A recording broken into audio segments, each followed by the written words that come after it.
Alderman Richard A. Dowd will lead us in the pledge to the flag. Almighty God, we have the high honor and the serious duty to manage the affairs of our beloved city. Fill us, O God, with a spirit of unity and understanding, which enables us to face our multiple problems with a serene mind, with justice and charity for all, so that any and all decisions made by us will always be for the betterment and greater happiness of all our fellow citizens. So help us God. Amen. Amen. I pledge allegiance to the flag of the United States of America and to the republic for which it stands, one nation under God, indivisible, with liberty and justice for all.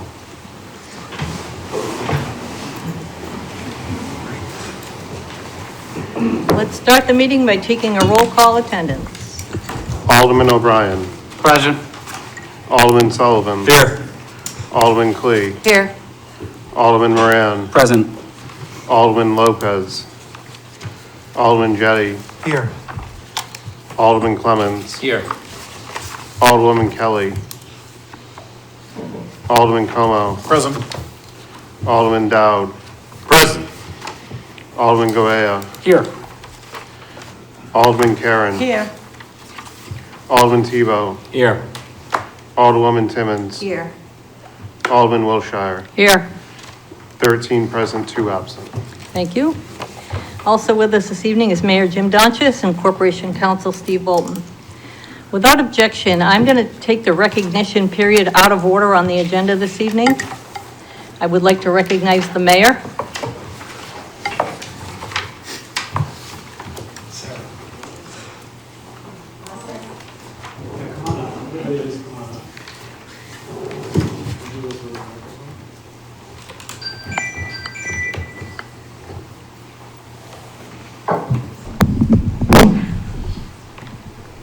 So this is Sarah Caesar, who's head of the Mayor's Committee, does the Gate City Light Award, recognizing volunteers, and I will introduce her and hear a little bit about the award, and then we'll give it to the St. Joseph's volunteer coordinators. Thank you. I'm Sarah Caesar. I work for United Way. I'm also the head of the Mayor's Volunteer Recognition Committee. I have been for a couple of years now. The purpose of this committee is to recognize the organization in Nashua that has the best volunteer management and the best volunteers. So this year, our committee got together. We worked with the community. We sent out some suggestions to the community, and the suggestions came back as St. Joseph's Hospital. So we're really happy to present the award to St. Joseph's Hospital. There were a couple of organizations that were runners-up that we'd like to acknowledge. Stepping Stones, which is a great organization, was the second runner-up, and Revive Recovery was the third runner-up. So we'd like to acknowledge them also. And I'd like to thank, the members of the committee who worked on this with me, and the community for voting on this, and of course, all of my fellow volunteer directors for making the volunteer programs in Nashua so wonderful. So congratulations, St. Joseph's Hospital, and I'd like to present this to Michelle Canto from the hospital. Thank you so much.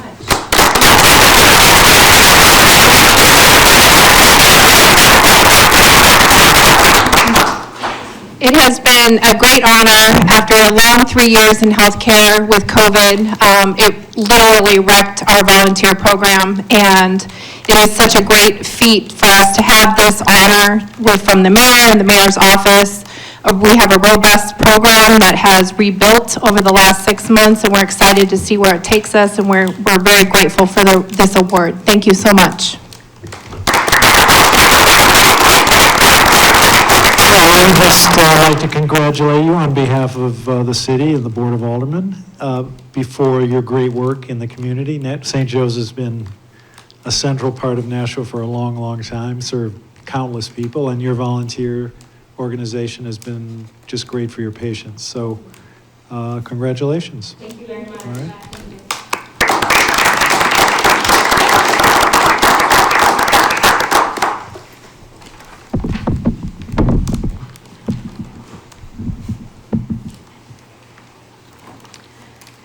So right now, we're going to go into a non-public session. Alderman O'Brien. Thank you, Madam President. I would like to make the motion that the Board of Aldermen go into non-public session by roll call pursuant to RSA 91-A:3, numeral 2, parentheses I. Consideration of legal advice provided by legal counsel, either in writing or orally, to no one more members of the public body, even where legal counsel is not presented by roll call. Second. Letter in parentheses is L, not I. Okay, the letter in. I so amended, thank you. Thank you. Second. Seconded by Alderman Moran. Would the clerk call the roll? Alderman O'Brien. Yes. Alderman Sullivan. Yes. Alderman Clee. Yes. Alderman Moran. Yes. Alderman Jettie. Yes. Alderman Clemmons. Yes. Alderman Como. Yes. Alderman Dowd. Yes. Alderman Govea. Yes. Alderman Karen. Yes. Alderman Tebow. Yes. Alderwoman Timmons. Yes. Alderman Wilshire. Yes, 13 yeas, 0 nays. that motion carries. 8:05. 8:05. Thank you.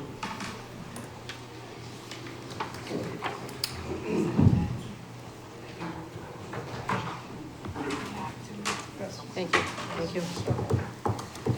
Alderman O'Brien? Thank you, Madam President.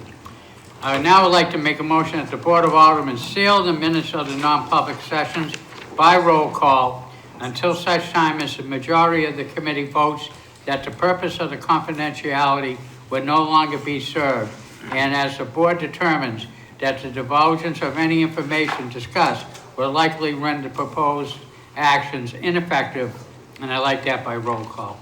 Would the clerk call the roll, please? Alderman O'Brien. Yes. Alderman Sullivan. Yes. Alderman Clee. Yes. Alderman Moran. Yes. Alderman Lopez. Yes. Alderman Jettie. Yes. Alderman Clemmons. Yes. Alderman Como. Yes. Alderman Dowd. Yes. Alderman Govea. Yes. Alderman Karen. Yes. Alderman Tebow. Yes. Alderwoman Timmons. Yes. Alderman Wilshire. Yes, 14 yeas, 0 nays. and that motion carries. Thank you, everyone. Thank you, gentlemen. Thank you. Mayor, did you wish to address the board this evening? Excuse me, yes, Madam President. Well, first I wanted to just review that we had a non-public session to update the Board of Aldermen regarding the breach and the status of the investigation regarding the breach of security of the cyber security break-in at the school department. There is a city team working on this really on every day. We meet all the time. Jen Deshay, it includes many people, but Jen Deshay from RISC, various representatives of the police department. We've had visits from the federal government. Dr. Andrade from the school department. Right now we have President Bishop in the audience tonight. Nick Misevich from our IT department. And we are working with the consultant Charles River to determine the extent of the breach and to, in the end, come up with an approach towards dealing with it. They have, at the school department, been able to restore some data, so that's been very helpful. But beyond that, I wanted to say that I want to thank everyone who's been working on this from the city side. Everybody's very committed. And we have developed a strong working relationship between, or among, Nick Misevich, our IT director, as well as Rakesh Sharma, who's the IT, Nick is the chief IT director. Rakesh Sharma has a similar position in the police department, and Greg Rodriguez is in the school department. The three IT directors have been working very well together. It's been really an inspiring it's been inspiring to watch the teamwork develop between them. And I think, and I know that as we go forward, we will gain a lot through their continued cooperation and teamwork that will be, and expertise that will be applied to all of the systems. One thing that I want to mention, as I'm about to mention the budget, is that all three IT directors have recommended that we, certainly there's various improvements in security that can be made, and we should do those, but that we consider, and we want to talk further with them, but that we consider a full-time security, IT security director whose only focus is on training employees and providing other, the other steps that are necessary to make the networks, the three networks, as secure as possible. And so to that end, right at the end here, I did add money to the budget and contingency to implement that, but it's in contingency because we want to work with the three gentlemen, IT gentlemen, further to come up with more specific recommendations. But that is an addition to the budget at the end. So again, concluding that, I want to thank everyone who's been working on this, particularly our three IT directors who, again, have really contributed a lot by cooperating and sharing their expertise and helping each other out in terms of getting through this, this situation. Now, on to the budget. You have in front of you the resolution R23-125, and I think it's the intent to do that as a first reading and refer that to the Budget Committee. I apologize that the written, or the printed budget is not before you, but as this was going to print today, we discovered that the new software, the new budget software that we were using for the first time this year, this is a kind of a new thing, had created a miscalculation regarding some of the items in the budget, particularly the available budget items throughout the entire budget. And rather than give you something with some fairly significant calculation errors in it, we wanted to make, Mr. Griffin and his team wanted to make those corrections and get you the right version. So the correct version will be online tomorrow and will be printed for the Budget Committee and others by tomorrow night. But and again, I apologize for that, but it's the result of supposedly going to make things easier. Maybe it will in the future, but this new software caused a last-minute problem. But as an overview, the budget is up around 4.4%. It would have been a little less, but maybe around 4.3 if it weren't for this security issues these security issues which came up at the end.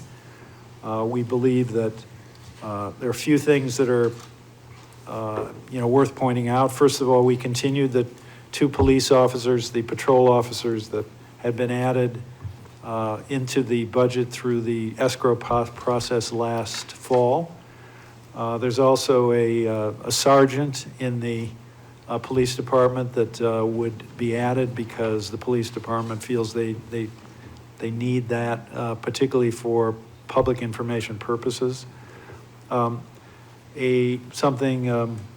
otherwise, the police and fire departments, I did make some cuts to the fire department because their request was a 9% increase against a 3% guideline. Now, the school department met the 3%, some other departments did. The safety departments, I think, had trouble with that. But the fire department, you'll see, is up probably around 5%, but they wanted to add 2 positions, and we agreed to begin one of the positions during the fiscal year, and they wanted some increased overtime, like hundreds of thousands, and we added a little bit to that. And I have talked with Chief Buxton about it. And I have the impression he's not too upset, but I guess we'll find out. You'll hear from him directly. Anyway, but still the fire department, police departments are up significantly. It is a difficult budget year. You know, we know because the tax-wise, we saw the revaluation last year. But on the tax rate, if the state and county were to hold us even, we would do pretty well with the tax rate, lower than the budget. But there are some outstanding issues. Number one, we may see potentially, we're hoping this does not happen, and I don't think any of it's for sure, but we may lose pension support. Now, you remember that the way the city was persuaded, along with other cities and towns, to join the state pension system was the legal putting in law that we would always get 35% of costs through the state of New Hampshire. That legal obligation was broken some years ago. Last year, through the efforts of, the extraordinary efforts of Representative and Alderman at Large Mike O'Brien, we were able to get a small portion of their legal obligation, 7.5 as opposed to 35%, or about 2 million as opposed to about 10. This year, that's more doubtful. And if we don't get the $2 million, that means a $2 million loss in state revenue, which translates basically into a tax increase. The second thing is it's possible there may be a reduction in the city's share of the rooms and meals tax. That we're hoping won't happen, but it's possible. Number three, there may be a reduction in school aid, which also would be unfortunate, given the needs of the school system and given the low level of state aid, you know, relative to other states that the state of New Hampshire does provide. It is particularly difficult to think about that in the context of the massive surpluses at the at the state level. The state surplus is the billions in federal aid. Why is it necessary to cut school aid at this time with all of that money available? And it's also frustrating that more money is being directed towards private schools and homeschooling, while the National School Department may suffer a loss in school aid for public schools. In any event, and finally, it appears that if the delegation, the county delegation, the state representatives from Hillsborough County, were to approve the county budget as it's been given to them, that would raise Nashua's portion of the county tax by $2 million. Now, we're hoping that that doesn't occur. But if you put worst case scenario on all of those items, the pensions, the school aid, the rooms and meals tax, the county, if worst case scenario on all of those items, we'll push taxes up about 3% before we even get to the city budget. Now, hopefully none of it'll happen, but I just wanted to, and we don't know for sure how much of it will, but I wanted to at least clue you in on that. So you will get the budgets tomorrow. We will have, the Budget Committee is meeting tomorrow night. We'll be able to go over some of the, more of the overview. Finally, on a more upbeat subject, Upbeat New Hampshire, which is a organization that provides lessons in stringed instruments to children across Nashua's school system, from elementary through high school, did a recital performance last night at Nashua North. There were many, scores and scores of kids involved. I never realized how big and how many people how many kids are being impacted by Upbeat New Hampshire. And the talent level is really remarkable. The kids at the top, at the high school level, are really very accomplished, and the younger kids, of course, are learning. I had the pleasure of serving as a narrator in a little performance with the elementary string students Aunt Rhodey's Appetite, it was called. But it was really a very fun and just very actually inspiring performance to just see all of the kids and the impact that Upbeat New Hampshire is having. So we're hopeful that our budget will be held, will be held harmless, that the state will, the county will kind of leave us as we are. And if we do, I think our budget will provide a quality level of services with some improvements, and at the same time, keeping the tax rate to well below the rate of inflation. Finally, the budget itself, the 4.3 or 4.4, is way below the rate of inflation, and the tax rate would be as well, as long as the state will please just keep things as they are. Or as they are in current year, if they just continue into the next year with the same levels of support. And that's all I have, Madam President. Thank you, Mayor. Responses to the remarks by the mayor. Alderman Clee. Thank you, Madam Chairman. Mr. Mayor, I spoke to some people in the county delegation, not just from Nashua, but from Manchester as well. And one of the comments that was from a person from Manchester who said was that Nashua is going to be paying more than Manchester is going to be paying. And that was based on the state's valuation of our property, and that our property values had gone up so much more than Manchester. Good or bad, that means that we're actually filtering more money up to the county and the state than even a very large city like Manchester is doing. That was quite disturbing to me to hear that. And also, I had spoken to one of my state reps today that said that currently over $40 million is being pushed to the voucher program, and that they're trying to increase it to almost $70 million, which again will take from our school aid and so on. Once again, very disturbing. So on the county, now the county tax is allocated based upon the total assessed value of each community. And Manchester and Nashua have always been relatively the same. Sometimes Manchester's ahead, but more commonly Nashua's, believe it or not, even though we're a smaller city, has a total value of more than Manchester, and we're again in that situation. But that is not really, I don't think that's the driving force for a $2 million increase. I mean, over the weekend, another thing I should mention is they had this great sports banquet. The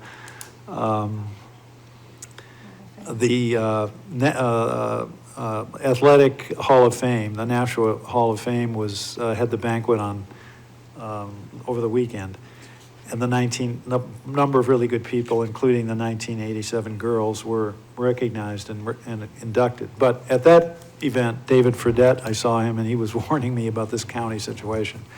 So I think the county budget is overall the impactor on that, even though part of it is the fact that our values went up more than Manchester. All set? Thank you. Anyone else? Okay, seeing none. No. Reading minutes of previous meetings. There being no objection, I'll declare the minutes of the regular and special Board of Aldermen meetings of April 24th and April 25th, 2023 be accepted, placed on file, and the reading suspended. Communications requiring only procedural actions and written reports from liaisons. Communication has been received from Doria Brown, Energy Manager, and Deb Chisholm, Sustainability Manager, regarding relative to R-23-093, Section Number 5, Environment and Energy Committee recommendations. Communication has been received from Sam Durfee, Planning Director, regarding referral from the Board of Aldermen on proposed amendment ordinance O-23-051, amending the land use code regarding the application of the sign article to government signage in the approval of sign permits through the site plan review process. There being no objection, I'll accept the communications and place them on file. Period for public comment relative to items expected to be acted upon this evening. We have one person signed up, Fred T-Boom, and I don't see him here.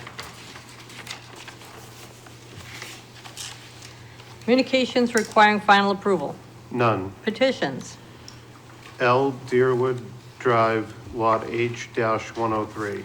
There being no objection, I'll accept the petition, refer it to the Committee on Infrastructure, the Planning Board, and schedule a special Board of Aldermen public hearing for Wednesday, June 28, 2023 at 7 p.m. in the Aldermanic Chamber.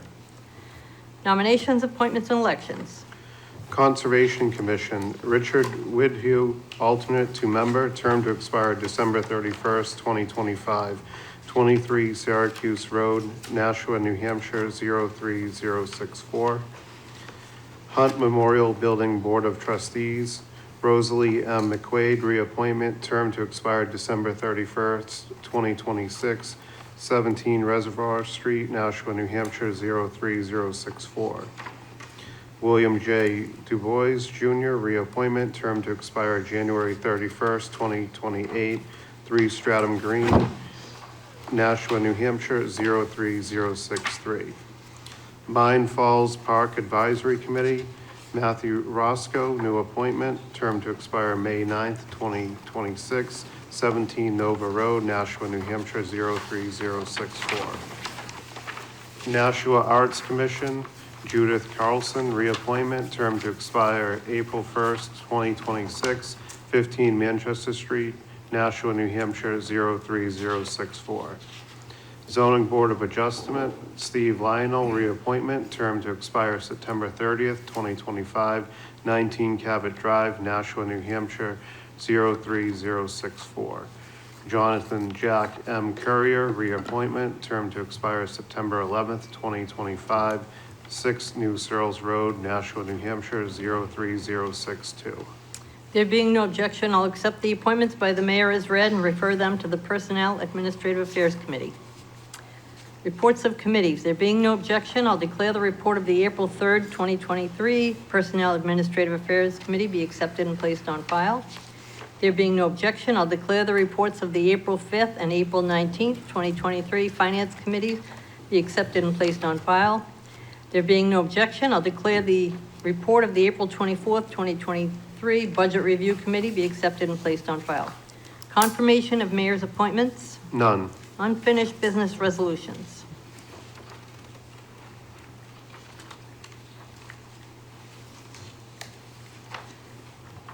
Alderman Lopez. I'd like to make a motion to remove from the table Resolution R23-102. Motion is to remove from the table Resolution R23-102. Discussion on that motion? All those in favor say aye. Aye. Opposed? Motion carries.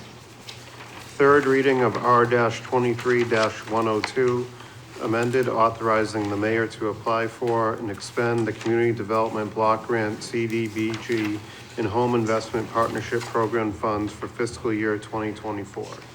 Alderman Lopez. I'd like to make a motion to amend R23-102 by replacing it with the goldenrod copy made with changes made at the Human Affairs Committee meeting. The motion is to amend. Discussion on that motion. Seeing none, all those in favor say aye. Aye. Opposed? That motion carries. Alderman Lopez. I'd like to make a motion for final passage of R23-102 as amended. Motion is for final passage. Discussion on that motion. Alderman Sullivan. Thank you, Madam President. I had a question, item number 3 on the second page about the homebuyer assistance program taken down to $0. I do see that they're going to be putting some money into it from the fiscal year 2023 home funds. I'm just looking for an explanation on that, why that's zeroed out, please. Alderman Lopez. The simple answer is because there's a number of different programs that we're requesting funding through CDBG. CDBG does not meet the level of need in our community at all. So it was a choice between removing funding for some of those programs versus this one. And in discussion with the Community Development Office, they were of the opinion they could find alternatives funding sources with less strings attached. Thanks. You're welcome. Motion is for final passage as amended. Any further discussion? Seeing none, all those in favor say aye. Aye. Opposed? That motion carries, and Resolution 23-102 is declared duly adopted as amended. Second reading of R-23-109, authorizing Pennachuck Corporation and Pennachuck Waterworks, Inc. to renew its fixed asset line of credit with TD Bank, N.A. Alderman Clee. Thank you, Madam President. I motion for a final passage of R-23-109. You've heard the motion. Discussion on that motion. Seeing none, all those in favor say aye. Aye. Opposed? That motion carries. Resolution 23-109 is declared duly adopted. Second reading of R-23-110, authorizing Pennachuck Corporation and Pennachuck East Utility, Inc. to enter into a term loan and renew a fixed asset line of credit with CoBank ACV. Alderman Clee. Thank you again, Madam President. I motion for final passage of R-23-110. You've heard the motion. Is there discussion on that motion? Seeing none, all those in favor say aye. Aye. Opposed? That motion carries. Resolution 23-110 is declared duly adopted. Second reading of R-23-111, relative to the supplemental appropriation of $365,083.34 of fiscal year 2023 unanticipated revenue into Fund Number 7024 Opioid Abatement Expendable Trust Fund. Alderman Karen. Yes, thank you, Madam President. I'd like to make a motion for final passage of R-23-111 by roll call pursuant to Charter Section 49. You've heard the motion. Is there discussion on that motion? Seeing none, would the clerk call the roll? Alderman O'Brien. Yes. Alderman Sullivan. Yes. Alderman Clee. Yes. Alderman Moran. Yes. Alderman Lopez. Yes. Alderman Jettie. Yes. Alderman Clemmons. Yes. Alderman Como. Yes. Alderman Dowd. Yes. Alderman Govea. Yes. Alderman Karen. Yes. Alderman Tebow. Yes. Alderwoman Timmons. Yes. Alderman Wilshire. Yes. 14 yeas, 0 nays. That motion carries, and Resolution 23-111 is declared duly adopted. Second reading of R-23-112, relative to the supplemental appropriation of $18,009 of fiscal year 2023 unanticipated revenue into Fund 7026 Capital Equipment Reserve Fund. Alderman O'Brien. Thank you, Madam President. I would like to make the motion for final passage of R-23-112 by roll call pursuant to Charter Section 49. You've heard the motion. Is there discussion on that motion? Seeing none, would the clerk call the roll? Alderman O'Brien. Yes. Alderman Sullivan. Yes. Alderman Clee. Yes. Alderman Moran. Yes. Alderman Lopez. Yes. Alderman Jettie. Yes. Alderman Clemmons. Yes. Alderman Como. Yes. Alderman Dowd. Yes. Alderman Govea. Yes. Alderman Karen. Yes. Alderman Tebow. Yes. Alderwoman Timmons. Yes. Alderman Wilshire. Yes. 14 yeas, 0 nays. That motion carries, and Resolution 23-112 is declared duly adopted. Second reading of R-23-113, relative to the supplemental appropriation of $35,360.50 of fiscal year 2023 unanticipated revenue into Fund 7026 Capital Equipment Reserve Fund. Alderman Dowd. I'd like to make a motion for final passage of R-23-113 by roll call pursuant to Charter Section 49. You've heard the motion. Is there discussion on that motion? Seeing none, would the clerk call the roll? Alderman O'Brien. Yes. Alderman Sullivan. Yes. Alderman Clee. Yes. Alderman Moran. Yes. Alderman Lopez. Yes. Alderman Jettie. Yes. Alderman Clemmons. Yes. Alderman Como. Yes. Alderman Dowd. Yes. Alderman Govea. Yes. Alderman Karen. Yes. Alderman Tebow. Yes. Alderwoman Timmons. Yes. Alderman Wilshire. Yes. 14 yeas, 0 nays. That motion carries, and Resolution 23-113 is declared duly adopted.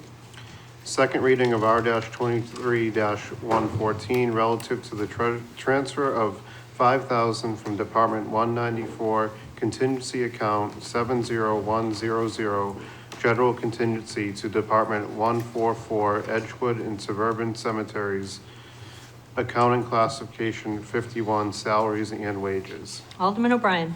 Thank you, Madam President. I'd like to make the motion for final passage of R-23-114. Motion is for final passage. Discussion on that motion. Seeing none, all those in favor say aye. Aye. Opposed? That motion carries, and Resolution 23-114 is declared duly adopted.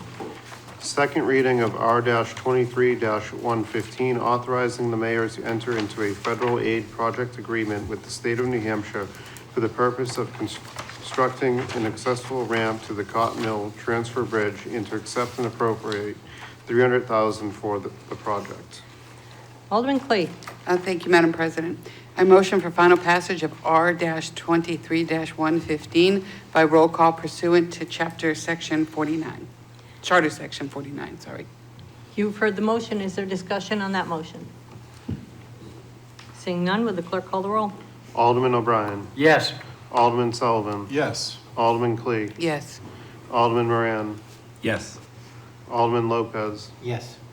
Alderman Jettie. Yes. Alderman Clemmons. Yes. Alderman Como. Yes. Alderman Dowd. Yes.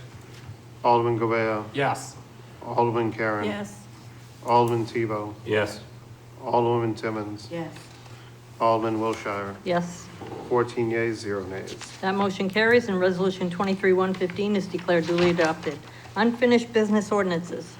Second reading of O-23-047, amending the land use code regarding minor site plan amendments to permit seasonal outdoor dining approvals.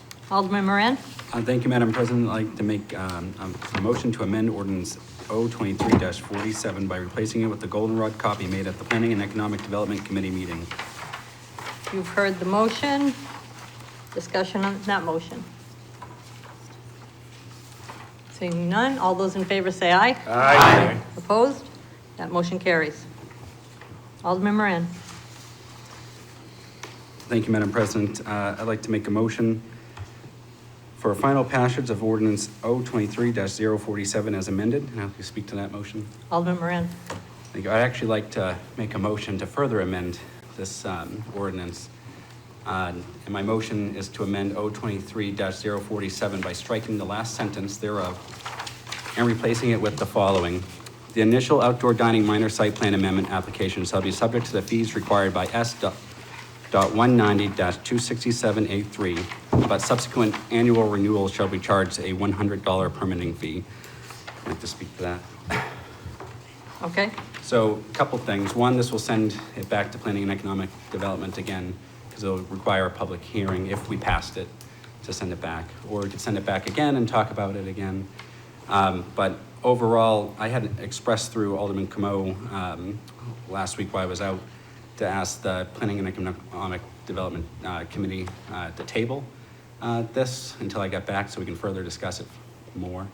But I just don't see, given the fact that the mayor just said we're gonna potentially just see right away a 3% tax increase to taxpayers, that the work that's being done by the planning department, if we don't charge the fee, that's just more money that the taxpayers have to pick up for larger corporations that are using this site plan. And it's not like the mom and pop restaurants that are downtown. This is Louie Louie and other larger run corporation. I voted on the $25 out. I had to come back. I thought I'd have the opportunity to be back in time from the school vacation that I was on with my kids, but I didn't make it. I understand a lot of people might not hear me on this one, but fees, wholly, I'm against when it comes mostly to residential fees. These are corporation fees for businesses that are large businesses that can afford it. If we don't charge them a reasonable fee for the people at these departments to conduct the work, it's just gonna get into the city budget that we're gonna have to pay for these costs anyways through taxpayer money. I think there should be a larger fee to offset the work the departments are doing rather than the $25. And yeah, that's my motion. Alderman Clemmons. Thank you, Madam President. I will not be supporting that poor example by the previous speaker because Louie is has 2 restaurants. The other one's in West Lebanon, and they are owned locally. Further, I know some of the other restaurants that do take advantage of this are also locally owned. And the thing about it is that for me, it's more of the idea of compromise. We originally said that we weren't going to do a fee at all. This is how the original ordinance came. We decided $25 was what we're gonna do. That's what the committee decided. I wasn't there that evening. I believe though from the discussion at the committee meeting that it was brought up to amend it to a higher amount and the committee said no. If I had been at that committee meeting, which I am on that committee, I was unable to attend that evening, but had I been there, I would have said no too, along with the committee. So we are basically making a mockery of the committee process by sending this back. So I say we vote on this tonight, here, whether we want to do this or not. If we don't want to do it, then let's move ahead and we can either vote yes or no on the whole thing. But I'm going to vote no on the amendment to $100 because I think 25 is enough. I think that it was originally proposed that nothing was fine, and that came from the department itself. So if there's no need to be charging a fee when we don't have to, I understand that some of us here feel more comfortable with $25. I'm willing to go along with that in the spirit of compromise. But I'm not willing to go further than that. So, thank you. Alderman Camo? Yes, thank you, Madam President. Alderman Moran touched on most of the points that I was going to mention, but I agree with his sentiment that if we don't charge the users of this service the fee, then it's just going to be passed on to the rest of the Nashua taxpayers, which I don't believe is fair. They're already being burdened enough as it is. Director Sullivan did come and speak at the last committee meeting, and I did ask the members of that committee to consider tabling this until the full committee could meet. They declined to do so, and it was sent back to the full board by the 2 remaining members and an alternate. And the amendment wasn't even discussed at that time, but I thought that my colleague from Ward 5 did a good job of explaining the explanation that he got as far as where the fees came from. And the fee is not just pulled out of thin air. That's based on the time that the planning department has to spend on doing these site plan inspections and things like that. But the $25 fee that was agreed upon was actually just an arbitrary number that was pulled out of thin air. It's not based on any math or anything like that. It was just a feel-good number. So I do support the amendment on the idea that these restaurants that are going to be using this service should have to pay for the process that goes along with it so that the rest of the Nashua taxpayers don't have to pick up that tab for them. So I will support the amendment. Thank you. Alderman Karen? Yes, thank you. I will not support this amendment. And before I continue, would it be possible to have Director Cummings come up, Director Sullivan come up and answer a couple of questions, because the $25 fee was not an arbitrary. This was based on some information that he got that he felt was fine for the permitting. Would that be Director okay, Sullivan? Madam President? Thank you, Matt Sullivan, Community Development Director.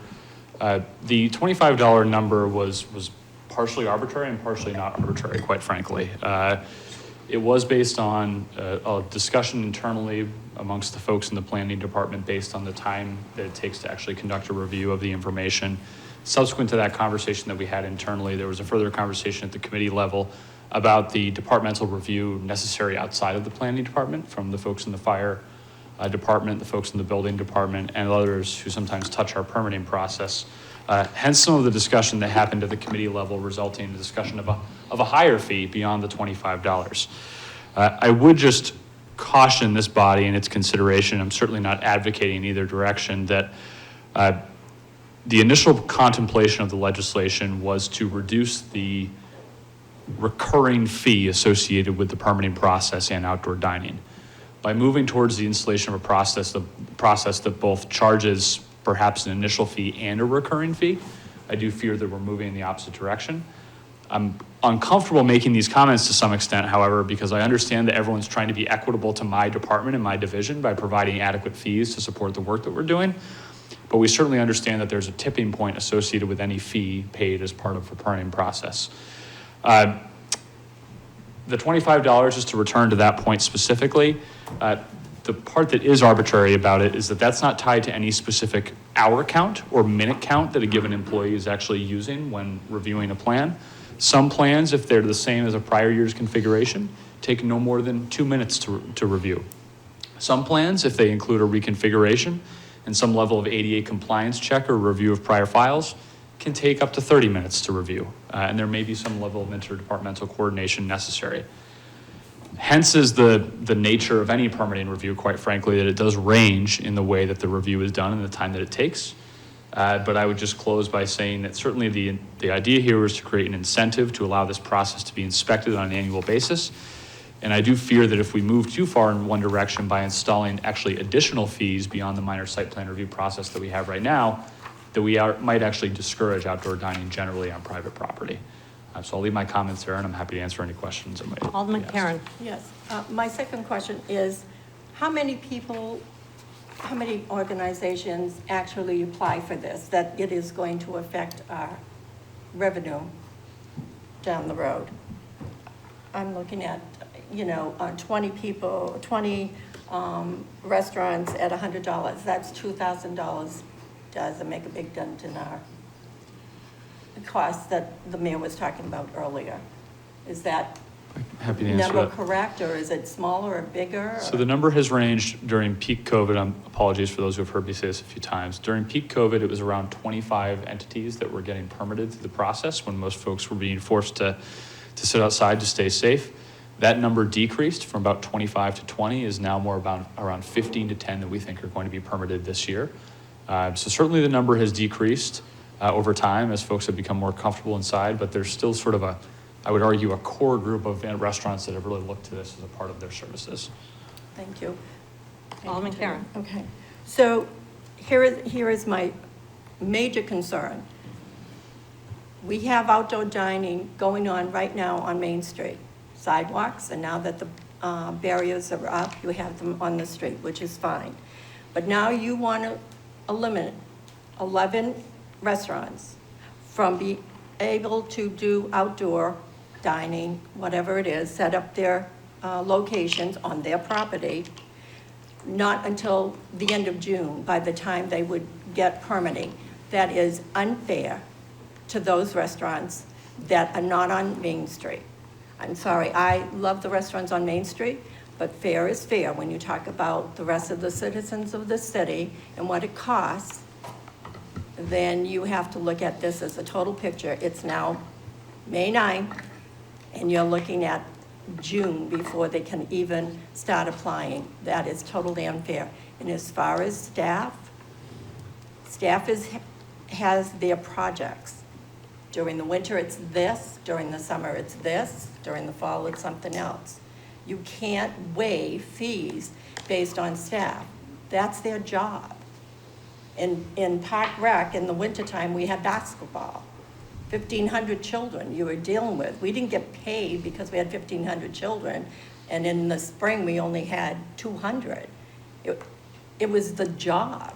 So these fees can't be regulated by how much time they spend, whether it's 5 minutes or 35 or an hour. We're not being fair to these people who are asking to set up outdoor dining on their property when downtown is already set up on the sidewalks in their barriers, which is great because I've seen the people out there. So I will not support this. And if you send this back, it is going to send a very bad precedent to those restaurants within our community, because our community goes all the way to the Massachusetts boundary. Thank you. Alderman Tebow. Thank you, Madam President. I have a couple questions. my first one is, we're gonna get people that say, oh, man, they're spending, they're not taking in revenue again, it's gonna increase our tax rate. Can you tell us how much this would decrease our tax rate if we went up $100 per? I can't answer that question, but the answer is de minimis. Minimum, right? Absolutely de minimis. Okay.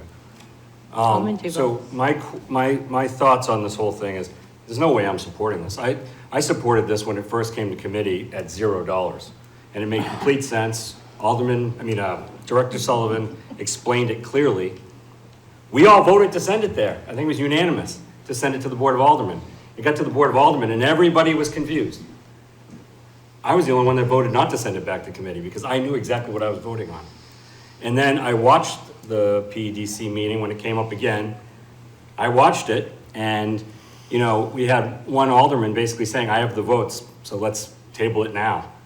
And luckily, Alderman Karen and the Alderman O'Brien and Alderwoman Timmons decided not to table it, to put it through to this board.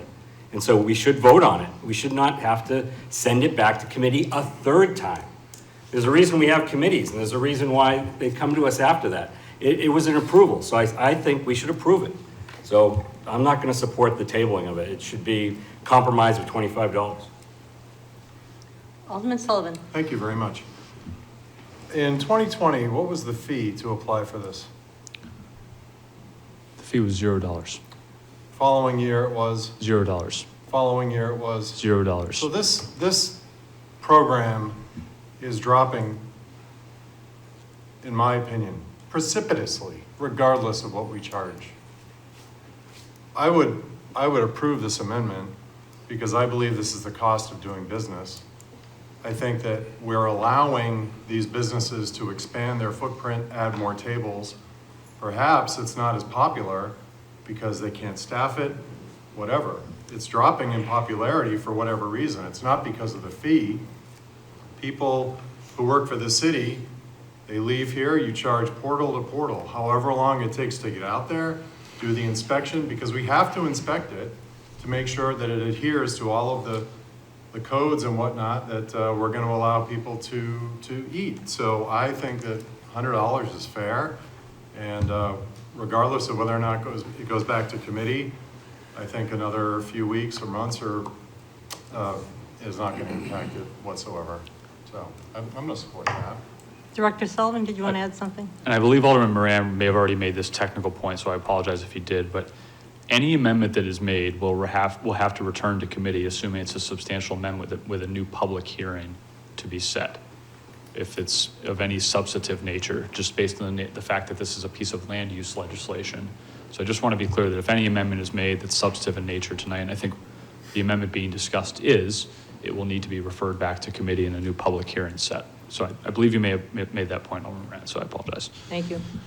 Alderman Moran. Thank you, Madam President, and correct me if I'm wrong through you to Director Sullivan.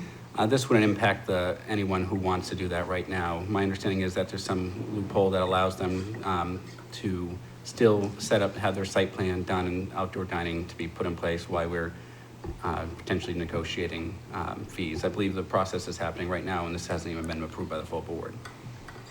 So this does introduce a new wrinkle, however. The process that I explained at the PEDC meeting is that when a piece of legislation or an amended piece of legislation of land use is posted for public hearing, that posting essentially becomes the functional or effective law. And so if the amendment that's posted for public hearing that results from this board's action this evening outlines a fee, whether it be $100 or $300 plus $100, that will be the new law of the land, if you will, until an action is taken to either amend and post for a new public hearing or for there an action to be taken by this board. And so today, we are moving forward with rolling out a program to allow outdoor dining on private property based on the $25 amendment that's been posted and has been recommended back to this board. Should there be an amendment made tonight, we will have to change the fees that we're advertising to the folks that have submitted. Follow up. Alderman Moran. So this has not shut down anyone who would want to build these things on their own private property? At the risk of introducing an editorial comment, it has certainly not stopped that process. It has introduced a level of complexity and unpredictability that I think none of us would be very happy with if we were dealing with a private business. But certainly it has not stopped them from moving forward with the level of outdoor dining.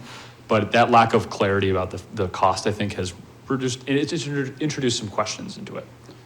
And one thing I would say to my own honorable colleagues is, it's only a handful of restaurants. Yes, I get it. It's not going to make a big impact on this line item.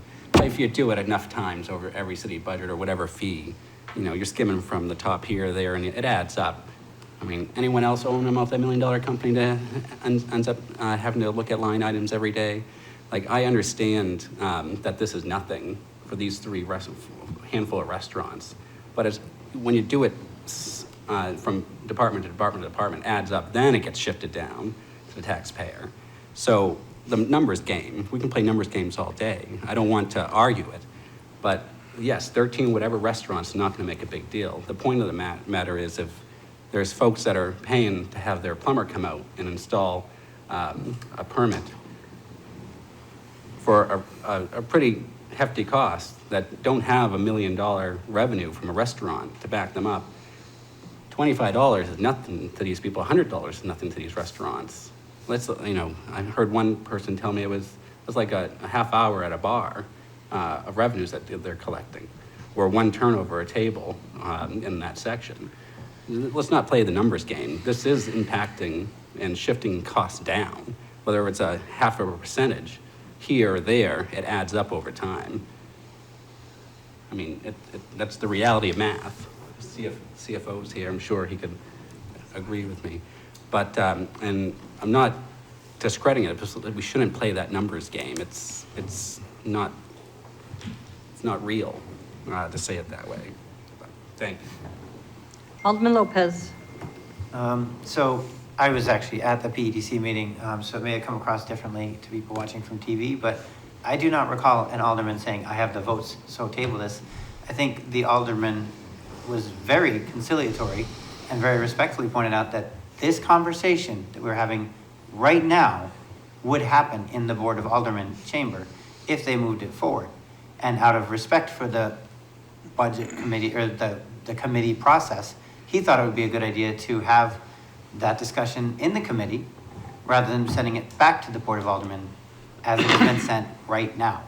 He also correctly pointed out that the majority of the committee's assigned members weren't present, and they had a temporary member who was filling in for quorum purposes that made the decision for that committee. So I think if we're going to claim that we respect the committee process on one side while using it conveniently on another, that says something about us. I also think it is just as much a mockery to say, let's bring in everybody from downtown who has a small mom and pop business and have them justify their existence to the people of Nashua for several months, as we did last year, and then ultimately decide that we need to charge them because their businesses are too small to have a footprint that they can later convert into extra outdoor dining.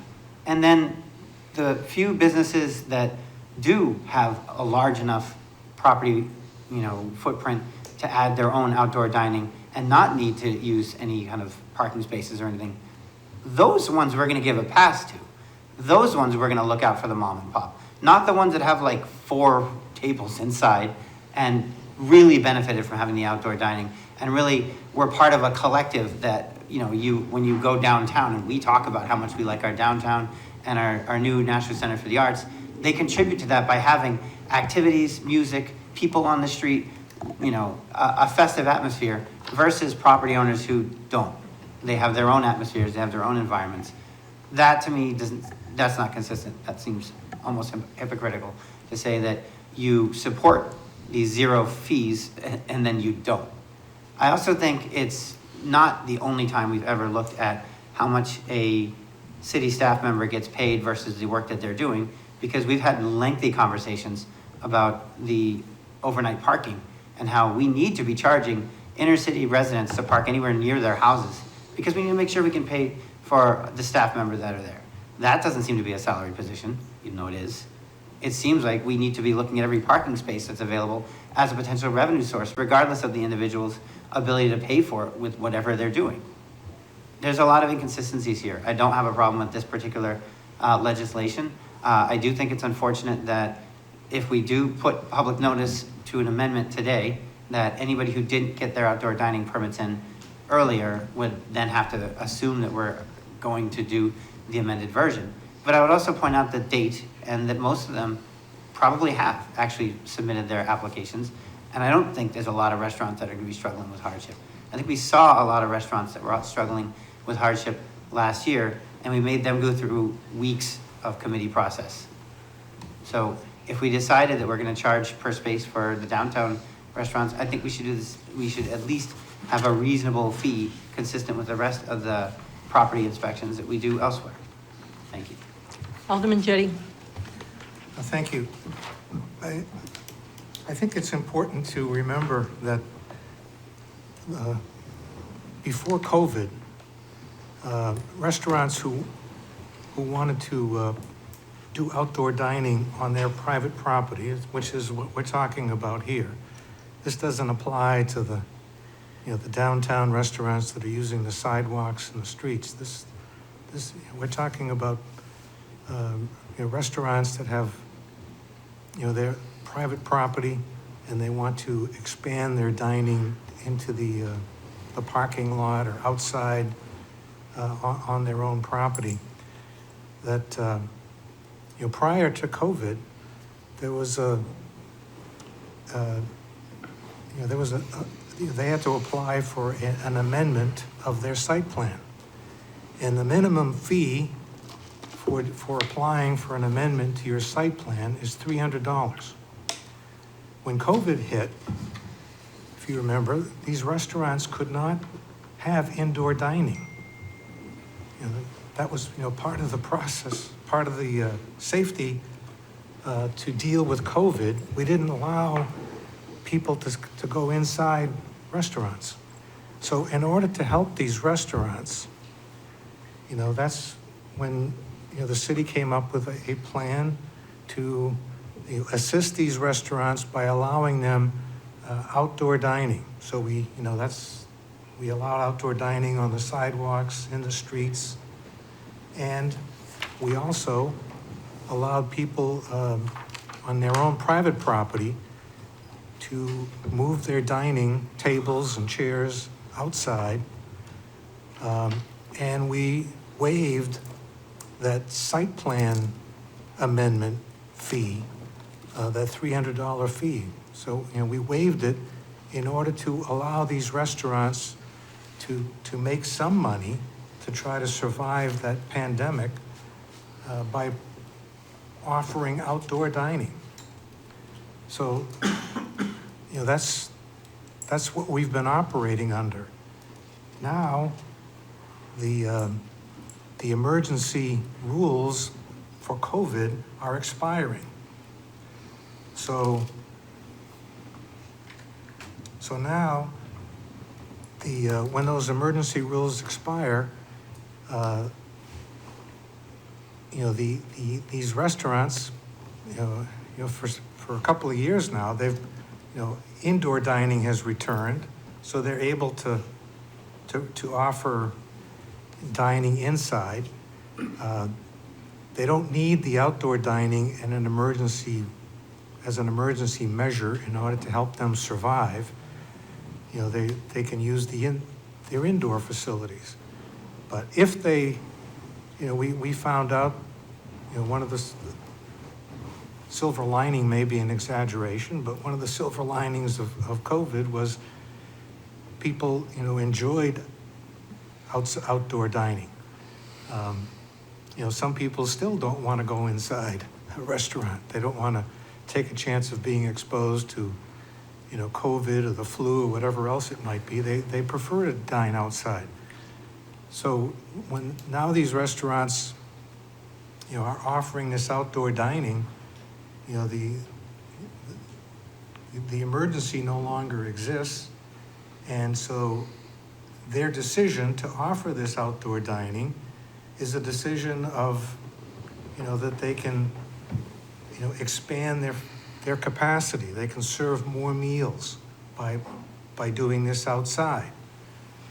Now the city and we as aldermen are charged with making sure that these dining facilities are safe to the public.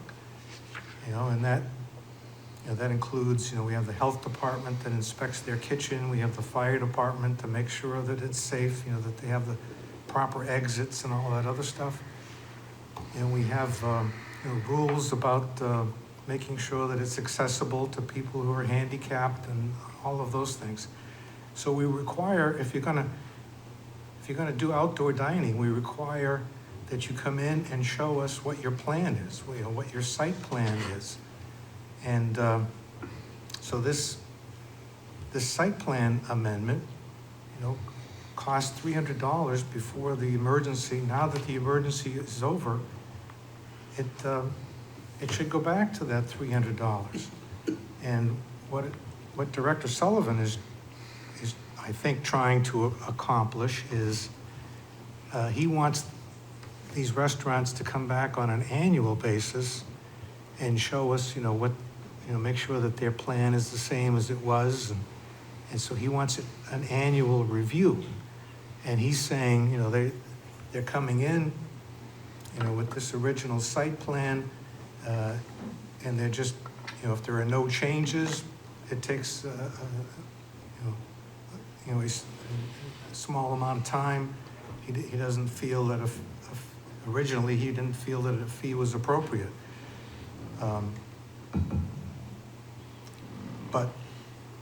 But his proposal eliminates that initial $300 fee.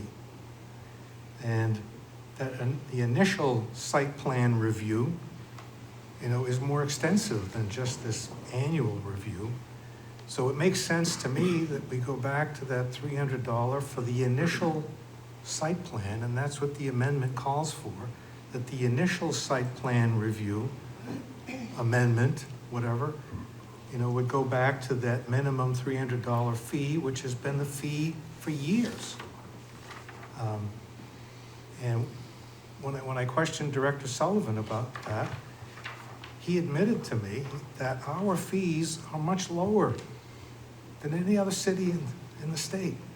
And that he says, yeah, we have to review our fees, we ought to be increasing them. So I think the $300 initial review is appropriate. The annual review, it would seem that it shouldn't cost the original $300. But, as opposed to what he said tonight, when I questioned him about it, he said, I said, how are we making sure that these people are doing what they say they're doing when they come in with a plan and they say, this is our plan? How do we know that that's exactly what they're doing? We just taking their word for it? And he said, oh, no, we go out and inspect. Well, the minute you send somebody out to inspect, you put somebody in a car, they drive out, they look at the place. It seems to me that that's a lot more than a couple of minutes. That's a lot more than $25. And, I think $100 sounds more appropriate to me. So, I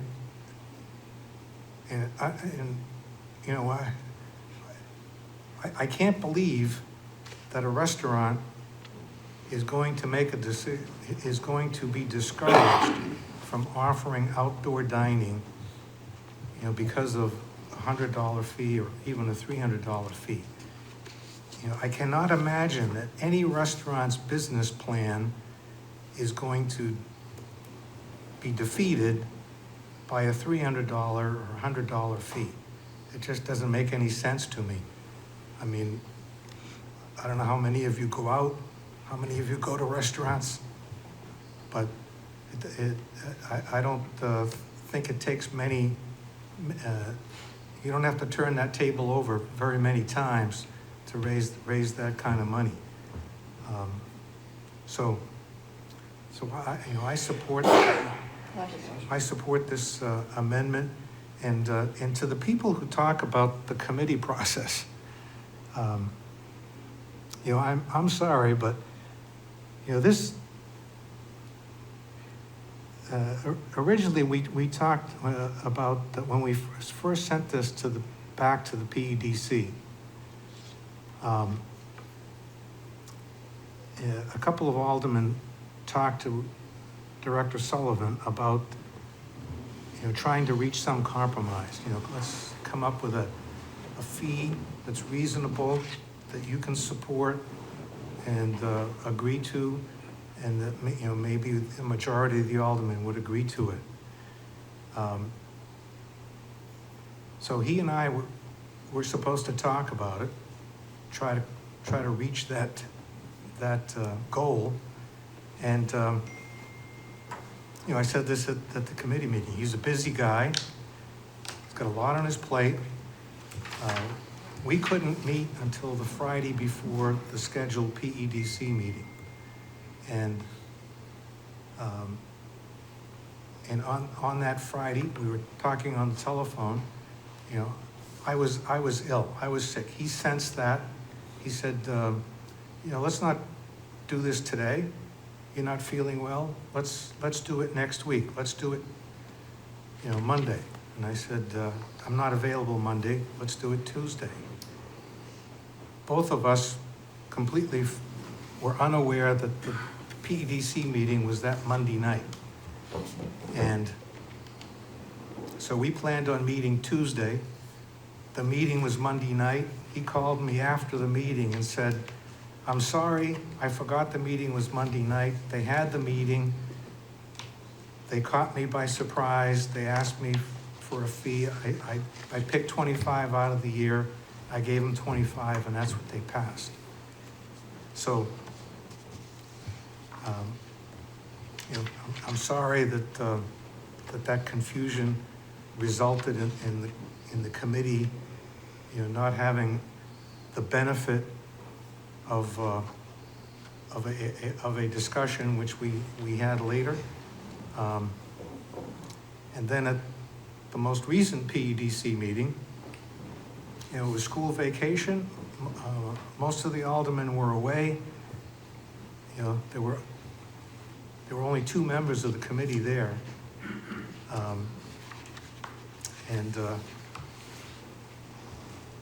So, when Alderman Como asked for someone to table it because of Alderman Moran's request, frankly, I was very surprised. I mean, I haven't been an alderman as long as some of you others, but I remember under Alderman McCarthy, President McCarthy, that it was pretty routine that when, because of absences or whatever, especially the chairman of the committee asked that something be tabled, that a committee, just 2 people on the committee and 1 alderman at large sitting in to make the quorum, would deny that request out of, I would think, common courtesy. But it was denied and it didn't happen. So I fully support the amendment proposed by Alderman Moran. Alderman Clemmons. Thank you, Madam President. I would like to move the question by roll call. Would the clerk call the roll? Alderman O'Brien. Non-debatable. Non-debatable. I just had to ask a question. What a yes or no vote was. Is it a yes for the $100 fee, or is it a no? No, It's move the neither. question. It's just to move the question. Okay, got it. Thank you. Sorry. Okay. Alderman O'Brien. Yes. Alderman Sullivan. Yes. Alderman Clegg. Yes. Alderman Moran. Yes. Alderman Lopez. No. Alderman Jettie. No. Alderman Clemmons. Yes. Alderman Como. No. Alderman Dowd. Yes. Alderman Govea. No. Alderman Karen. Yes. Alderman Tebow. Yes. Alderwoman Simmons. Yes. Alderman Wilshire. Yes. 10 yeas, 4 nays. That motion carries. The motion before us is to amend by. Can I request roll call? Excuse me? Can I request roll call, please? Yes. To amend to change the 25 to 100. Alderman O'Brien. No. Point of order. Alderman Jettie. I don't think the amendment is just to raise the 25 to 100. I think the amendment calls for an initial, for the initial site plan, minor site plan review to be $300, to be the fee that exists, which is $300. And subsequent annual reviews would be the 100. Thank you for that clarification. I think that's what the, That's my motion, yes. Thank you, Alderman Jettie. Mr. Clerk? Alderman O'Brien. No. Alderman Sullivan. Yes. Alderman Clee. No. Alderman Moran. Yes. Alderman Lopez. Yes. Alderman Jettie. yes. Alderman Clemmons. No. Alderman Como. Yes.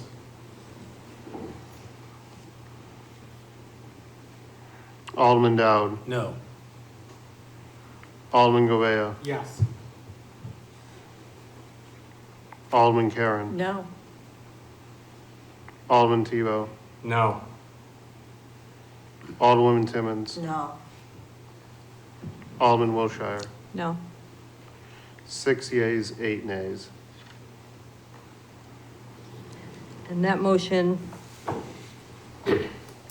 carries. Fails. Okay. So the motion before us now is to, I believe there's no motion before you. there's no motion before us. Alderman Moran. Thank you, Madam President. I'd like to make a motion to amend ordinance O23-047 by replacing it with the goldenrod copy made at the Planning and Economic Development Committee meeting.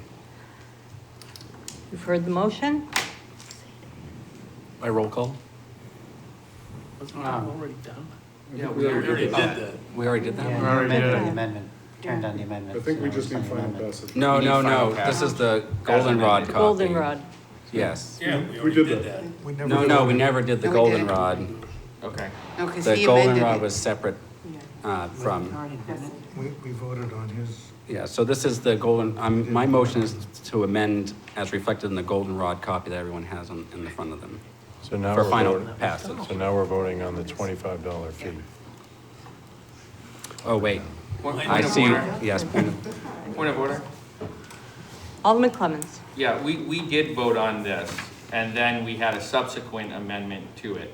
The subsequent amendment was what we just voted down, so it reverts back to this Right. So final passage. for final passage as amended by the goldenrod But copy. that motion hasn't been made yet. That motion was made and voted on. no, it No, wasn't. we need a No, it motion for wasn't. final passage. Okay. The motion to amend by replacing with the goldenrod copy, that motion was made, that motion passed. Okay, Then there was a motion to amend okay. that ultimately failed. There has now no motion pending. Okay. Thank you. Alderman Moran. So motion, I'm so sorry, everyone. I'm sure everyone wanted to get out of here early, but because of me. I'd like to make a motion for final passage of ordinance O23-047 as amended. By roll call. By roll call. Alderman- Discussion on the motion? Discussion? Just for clarification, this would mean staying with the original goldenrod at $25 and not Alderman Moran's, Yes. amended version to 100. Correct. Am I correct? You are. All right, thank you. Alderman Kamal? I apologize in advance, but I'm going to make a motion to amend. And for the sake of the clerk, it's pretty much the same as the motion that Alderman Moran made, except for instead of the $100 annual fee, it would be a waived annual fee for subsequent years. But it would still involve the original fee for year one, for the initial site plan amendment. But my amendment would be for years 2 and on for that fee to be waived for the annual inspection. Okay. Alderman Dowd. We're still gonna be in the same position where it's gonna go back and have to have another public hearing, and by the time that's, ironed out, it's gonna be late June. These people have already started having their dining outside. Let's get this passed the way it is in a goldenrod copy, and if you wanna bring it up in the fall for the next season, do it then. I think right now, we need to get this passed. Alderman O'Brien. Thank you. I couldn't agree with Alderman Dowd anymore. I respect the opinion of Alderman Como, but there's too many moving parts at this hour of the game. Let's look at the goldenrod copy and the last sentences. This ordinance shall become effective immediately upon passage. These people, businesses, are waiting for this. This is something that should have been done in February. I don't know why the chair didn't bring it up at that particular time. I chaired that meeting. Everything was legitimate by charter. We are allowed to have an alternate to come in and to fill a vacancy. You don't like it? Please show up to a meeting. If you don't show up, you void your position. Nothing was wrong, nefarious. I would have liked to have granted the courtesy of tabling, but because this is a timely manner. We're in May. So therefore, I can't support Alderman Como's amended version. Alderman Moran. Thank you, Madam President. Briefly, way back in when this whole, we were sworn in, there was a request by Alderman Kelly to table something that didn't get tabled. We ended up voting on it anyways. And there was an email from Alderman Kelly about, basically mutual respect that came out afterwards when she wasn't able to make the meeting. I now know as chairman, I'll just cancel the meeting in the future. Apparently I can do that. I didn't know that. Or reschedule it to another time when more people are back. But I maybe should have communicated that to the vice chair or another standing member of the committee. And thank you so much, Alderman Timmons, for standing in. I do appreciate that very much for last moment. But to belabor the point, no one's not going to have the outdoor dining if this is passed or not, or that we delay it, or it goes back 1,000 times, but we can bring it back up in the fall too. We just keep doing it and doing it until, the businesses pay their fair share as according to the residential payers. They just got a substantial commercial tax break too. I'm sure that reflects a lot in the market rate of the rent too, so it didn't happen with the residents. Alderman Lopez.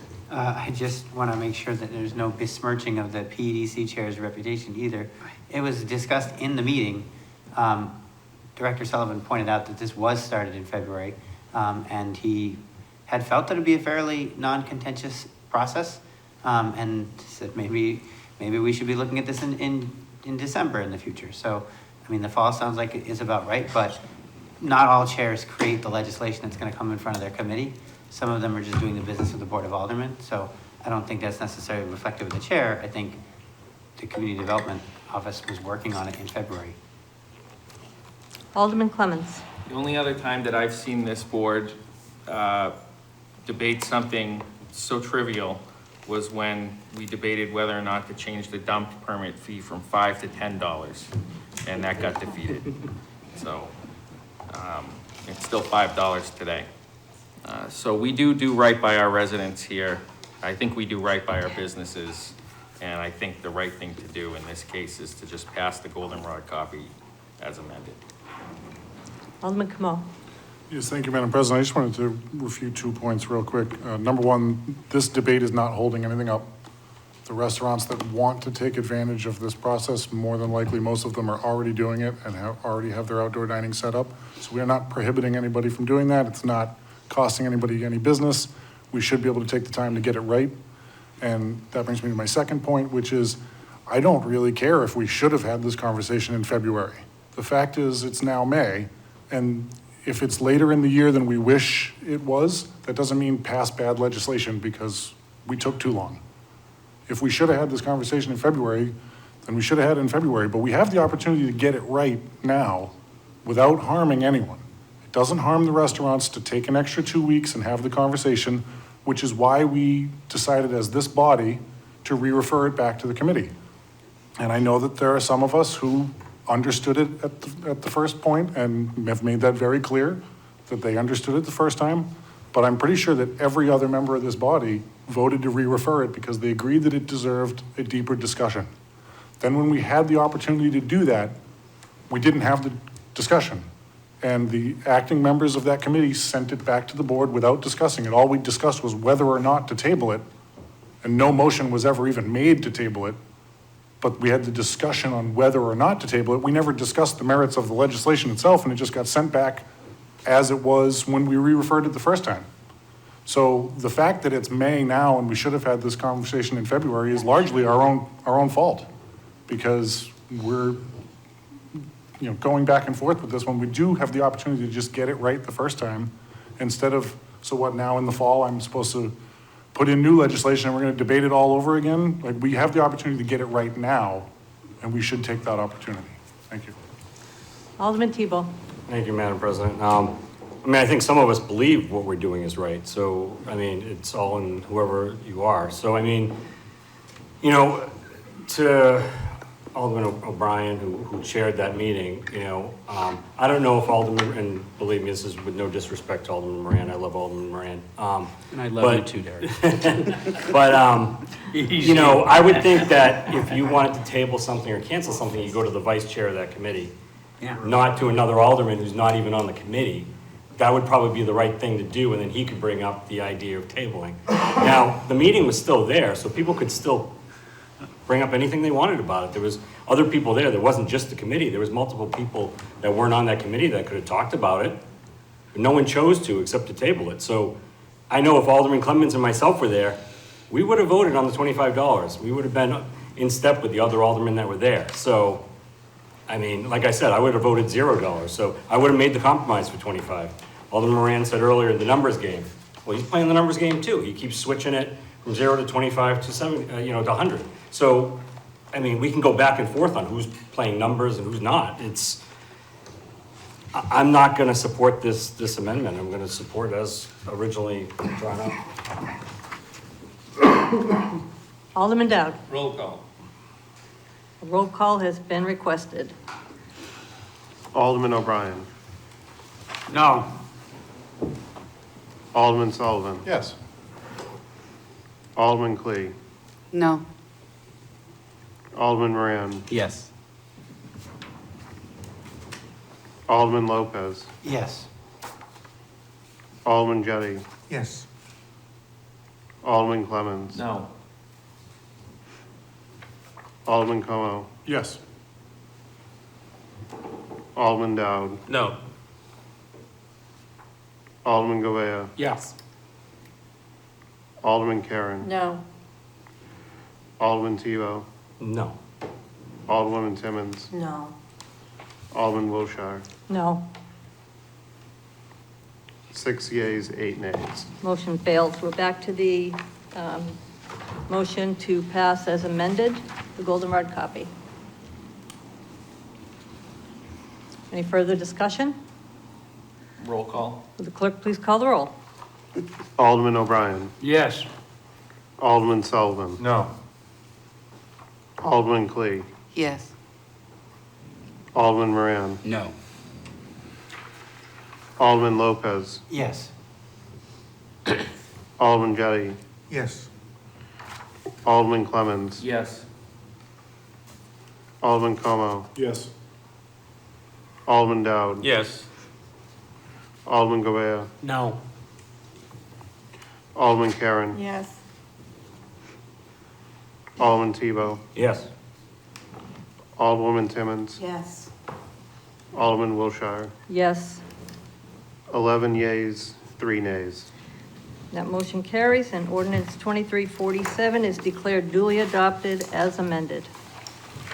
Second reading of O-23-051, amending the land use code regarding the application of the sign article to governmental signage and the approval of sign permits through the site plan review process. Alderman Dowd. I'd like to make a motion for final passage of O 23051 and speak to it briefly. Alderman Dove. Yes, this is to assist in the process used by the zoning board and no other reason. And I'd like to have Director Sullivan come up and briefly explain it and the motions that were taken by other committees. Director Sullivan. Thank you very much. Matt Sullivan, Community Development Director. Everyone excited for another deep dive into the land use code here, hopefully. I would like to just briefly summarize some of the commentary at the PEDC meeting where this legislation was presented. I think we're going to have a more brief discussion this evening, but happy to answer any questions that members of the board may have. But just to fundamentally review the intent of this legislation and maybe the genesis behind its creation. The governmental body, and whether it's this governmental body or the state of New Hampshire or the federal government's bodies, are by default exempted from complying with municipal land use ordinances under New Hampshire state statute under RSA 674-54. However, many communities like the city of Nashua have tried to sort of be the best representative of what they'd like to see in the community and have chosen to opt into compliance with their own land use statutes. And again, the city of Nashua is one of those municipalities that have chosen to do that. What that results in is in cases where the municipality is presenting a project, a building or a sign or a site plan, and something does not comply with what our land use ordinances say, the city or the school district, or whoever it might be, actually has to go to the zoning board and get a variance if it's something that would require zoning board relief to actually get that exemption. Just to quickly cover variance law, and Attorney Bolton could probably talk about this for hours upon hours, as Attorney Jetty could too, I know. The variance law is subject to the zoning board finding in favor of 5 specific criteria under New Hampshire state statute. I won't go through each of these, but generally they're intended to protect the intent of the zoning, protect the intent of protect the neighborhood integrity, to ensure that variances do not create a general threat to public health, safety, and welfare. But they also require this sort of nebulous and more elusive 5th standard be met, and that is a standard of hardship.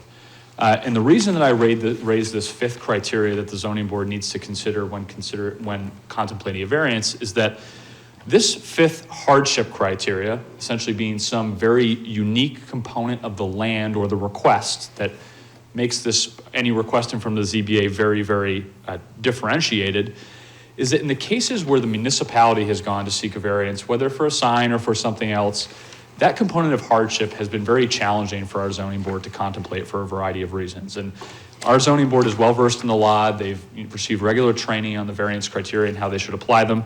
But what's typically presented to them is that any municipal request really has a level of public health, safety, and welfare to it and is intended to provide some opportunity to the public or provide some support to a municipal entity or a governmental entity. And so often the 5th criteria has been represented to the zoning board as being the very idea that the intended use or the structure or the sign is intended to benefit the public, and therefore a variance is warranted.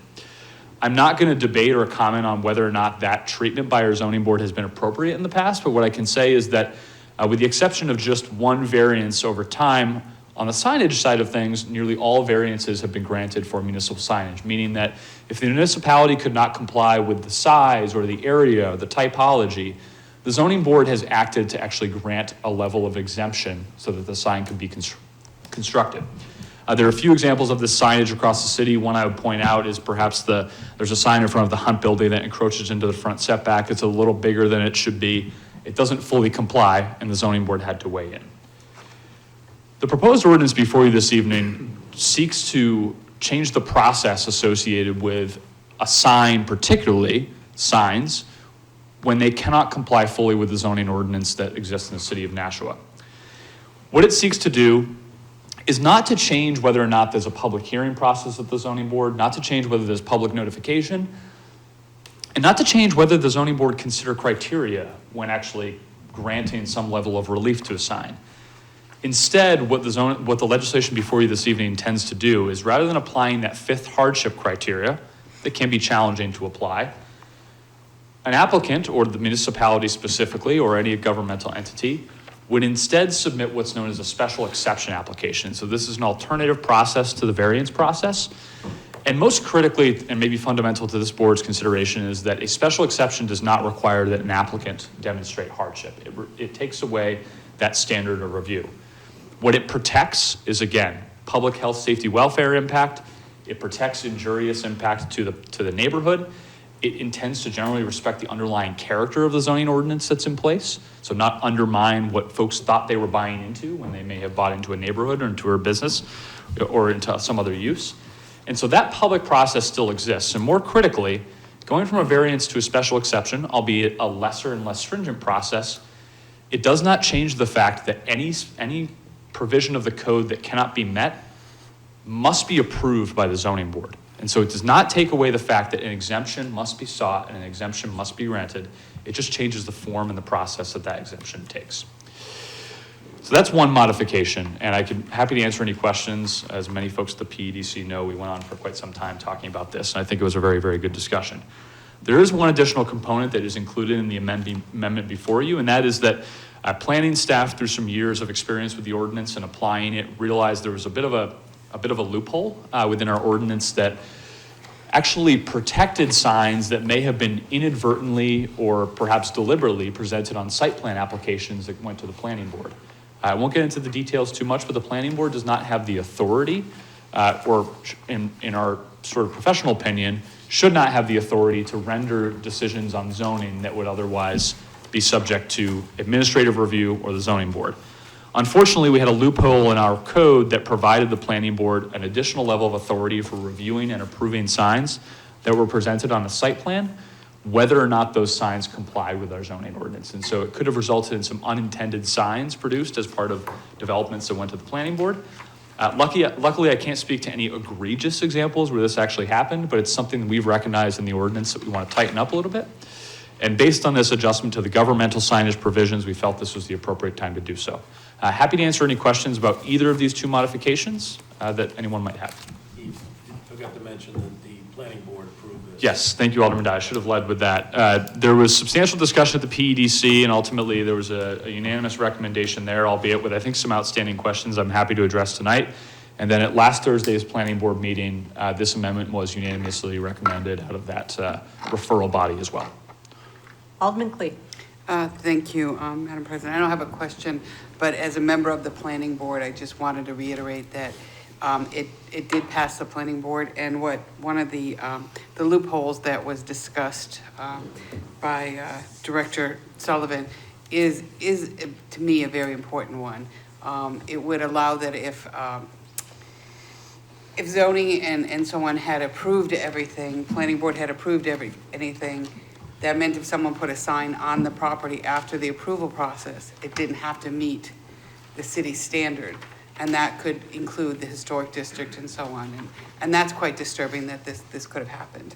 And the other thing is the reference to government entity. Just to clarify, it's not just a municipality. So if the post office, and please correct me if I'm wrong, if the post office or federal government, the FAA or something like that, wanted to put up a sign, they would fall within the same exception type thing that the municipality would be, meaning that we eliminate the hardship. And that is correct. I am correct on that? Yes. Yeah. So it's not just a municipality. It does include any other government entity within the city. So thank you. Further discussion? Alderman Jettie. Yes, I'd like to move to amend by striking the second paragraph dealing with this new section 190-110.1, municipal government signs. And I'd like to speak to that. Alderman Jettie. So what my amendment does is it leaves in the elimination of the provision that talks about the signs on the site plan, but it strikes this new provision regarding municipal government signs. So what it says is, notwithstanding any other provision of this article, signs proposed to be erected by the city of Nashua. No one else, not the post office or federal government or, this ordinance that's before us is directed to the city of Nashua only. And it goes on to say, related to government use are permitted in every zoning district by special exception. And then it goes on from there. Now, so what this does, Director Sullivan and I have talked about this quite a bit, and we have not surprisingly, we have different opinions. I think that this is a substantial change. And, as Director Sullivan said, our land use code specifically subjects the city to our zoning laws, including the sign ordinance. And, that was a deliberate decision made by the Board of Aldermen a number of years ago. In answer to citizen complaints, that the city was ignoring the zoning ordinance and was putting things in violation of the zoning ordinance. So this was put in because of abuses in the past. And, I agree with that. I don't think the city ought to be treated, as opposed to what Director Sullivan thinks, I don't think the city ought to be treated any differently than any other citizen, any other developer, anyone else that wants to build anything, or, whether it's individuals. I think we should all be subject to the zoning laws that the Board of Aldermen adopt. So when it comes to signs, for example, the sign ordinance provides, depending upon the zoning district that you're in, there are signs that are permitted of certain sizes, certain characteristics. For example, in residential zones, electronic messaging signs are prohibited. They're not permitted. You can't do it. And because, the aldermen at some time in the past decided that in residential zones and places in neighborhoods where people live, where we have houses, people are living, that we should not be subject to electronic messaging signs, and I think everybody knows what I'm talking about. It's these signs that have, movable type or graphics. At the planning board meeting, the reference was made to that sign that mortgage company had on Amherst Street that was put up before electronic messaging signs were prohibited. So people I think the aldermen at the time, and hopefully you all still feel the same way, we don't want our neighborhoods subjected to these types of signs. The signs you see on Amherst Street or the Daniel Webster Highway, in our residential areas, we don't want those signs, those flashing signs, moving characters and Point of that order. type of thing. I think we're getting off subject. The things you're talking about aren't related to. I'm sorry, I've got the floor. Yes, but you brought up that there were people that gave information that said that they didn't like the city not complying. I was chair of the zoning board many years ago for many years. I'm sorry, does he have the Alderman floor? Dow, could we, I thought I had the floor. you have the floor, Alderman Day. Unfortunately.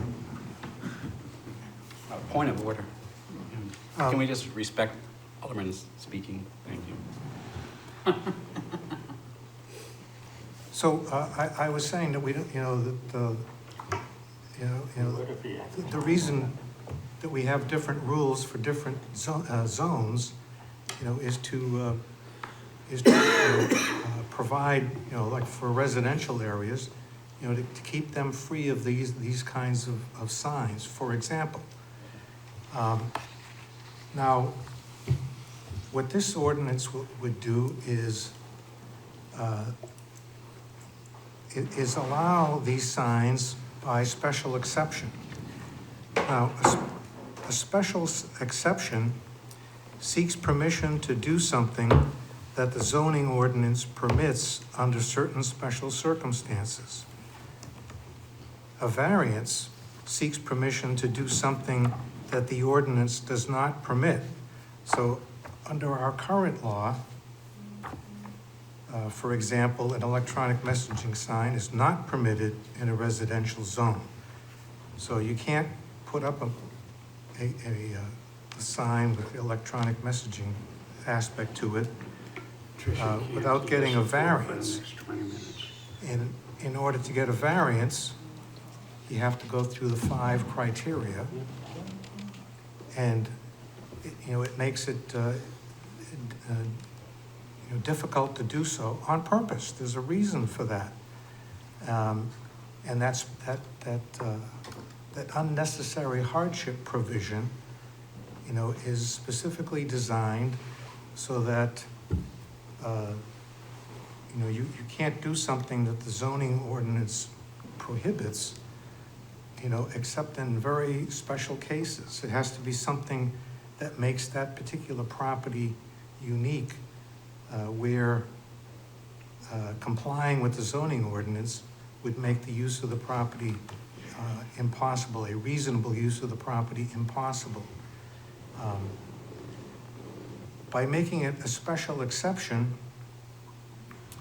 you're doing away with that. You're starting from instead of starting from the viewpoint that it's prohibited, you're starting from the viewpoint that it's permitted under special circumstances.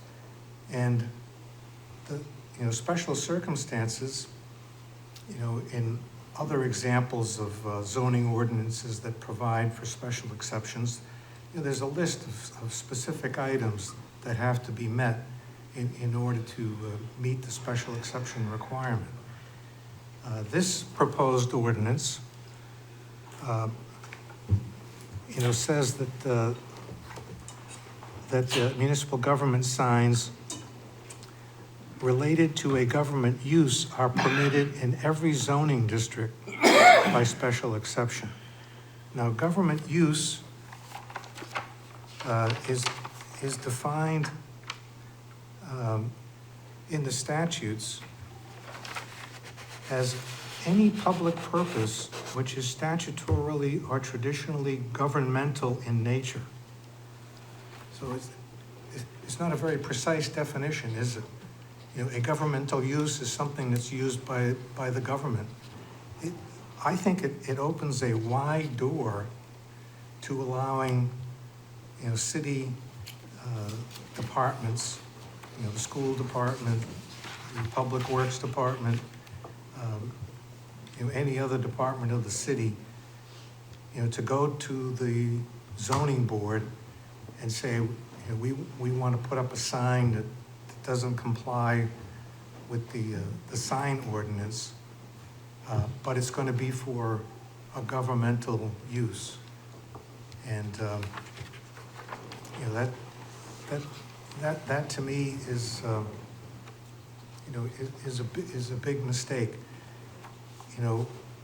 What is the big problem? Director Sullivan says, of the variances, sign variances that the city has requested, he could only find one where the variance was not granted. So what's the big problem? He says that the zoning board is struggling with this, unnecessary hardship provision.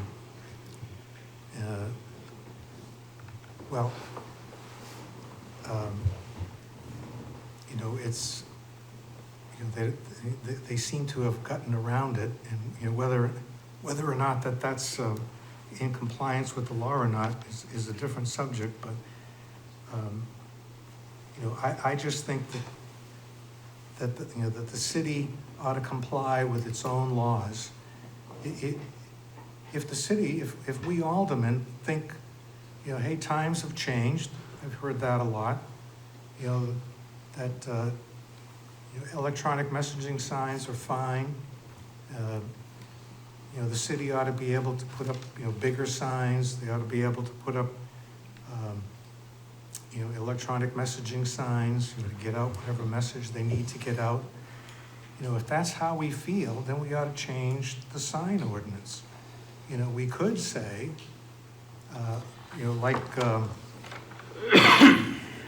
some towns, some cities have, limited they've accepted the municipality from the sign ordinance for things like, traffic control devices. If we wanted to do that, we could do that. If we wanted to say that, for example, schools, a lot of these signs that have been approved have been for schools.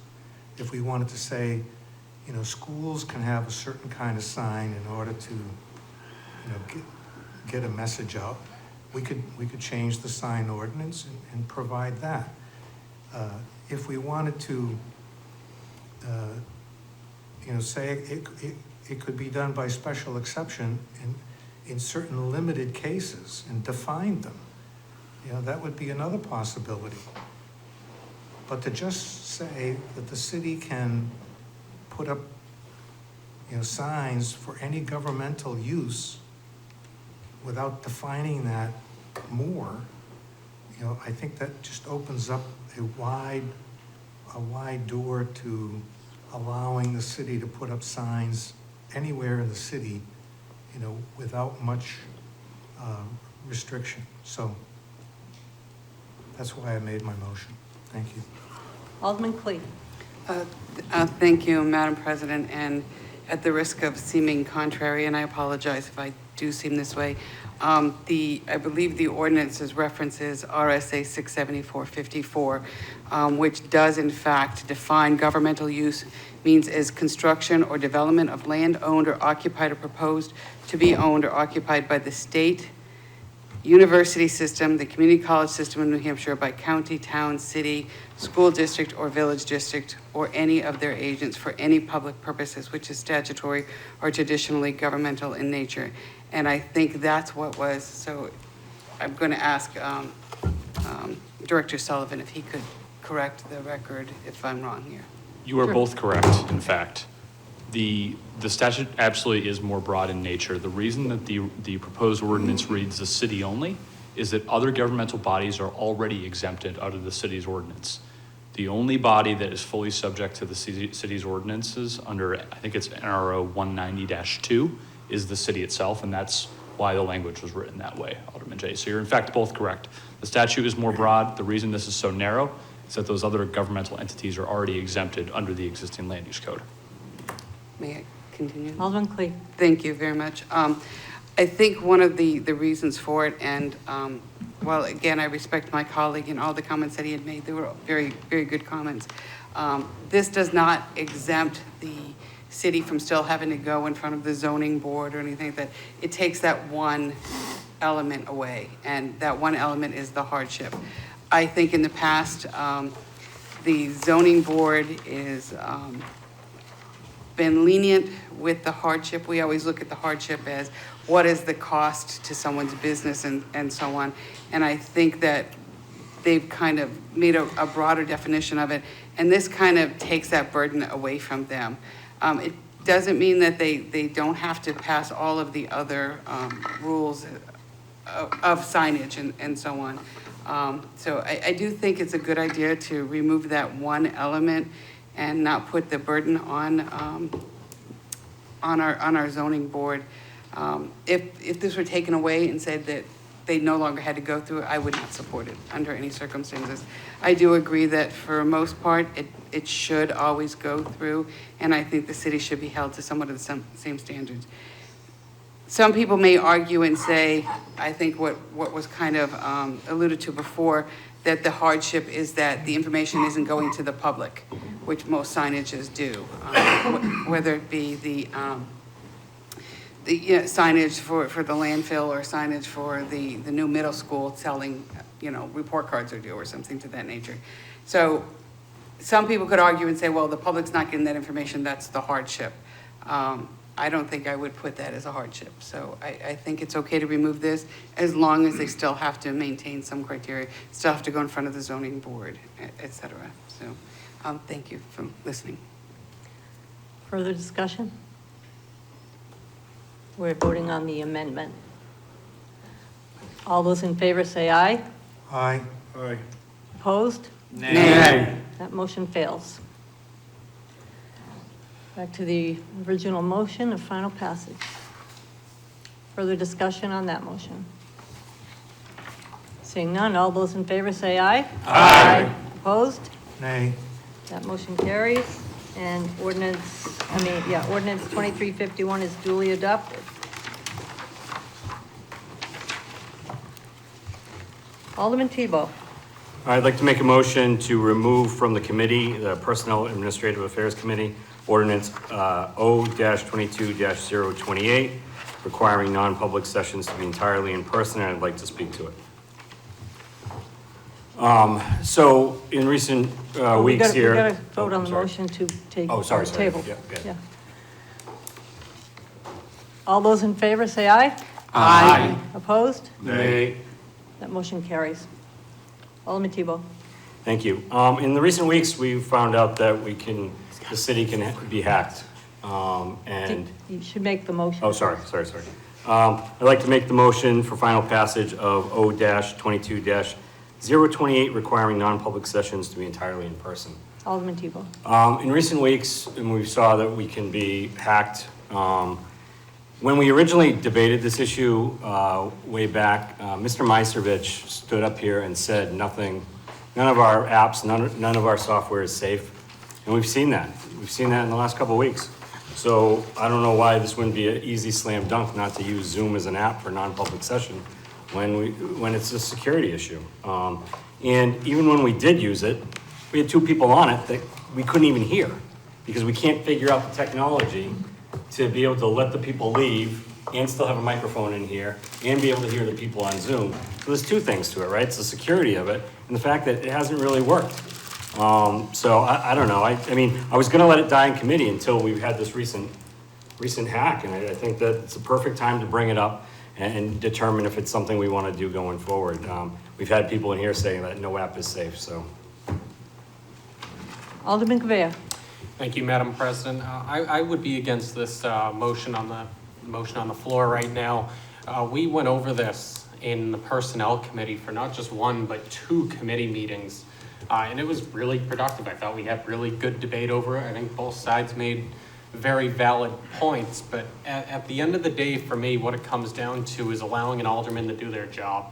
And as we all know, when we go into these non-public sessions, we do important work. And for me personally, limiting an alderman's ability to participate in that non-public it doesn't benefit us as a body.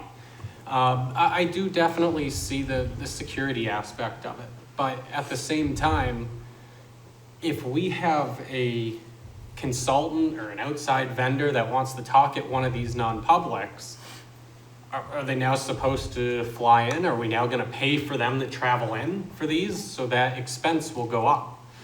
I feel the Zoom option is convenient, and sure, we could waive that for somebody, but then we get into the whole point of, well, is it safe or not? Is it only safe when it's convenient? I just think this is too much of a slippery slope. The committee debated this heavily. I thought we brought up a lot of good points. If anybody hasn't seen that meeting yet, I advise to go back and look. We saw a lot of opinions that night, but I stand by what the committee's work was done there, and I would not support this. Thank you. Alderman Kamal. Yes, thank you, Madam President. I agree wholeheartedly with my colleague from Ward 1. I don't believe that Zoom, and I wish Mr. Misevich was still here, I don't believe Zoom is connected to the city's secure networks. And if it was, that might be a reason to consider this. But as the previous speaker said, this is just, one aspect of the way Zoom is used. If we got rid of Zoom for non-public sessions for aldermen, we'd still be using it for regular sessions for aldermen. The zoning board would still be using it. The planning board would still be using it. I've participated in a number of, committee meetings. BIDA uses it.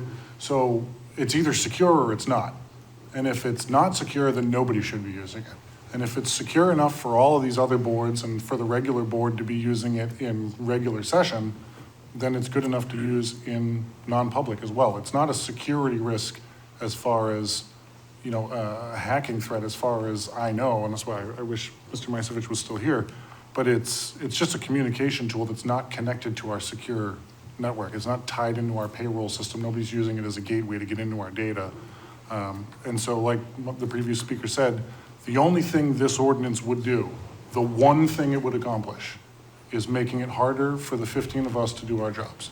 So for that reason, I will not support it, and I didn't support it in the fall for the same reasons.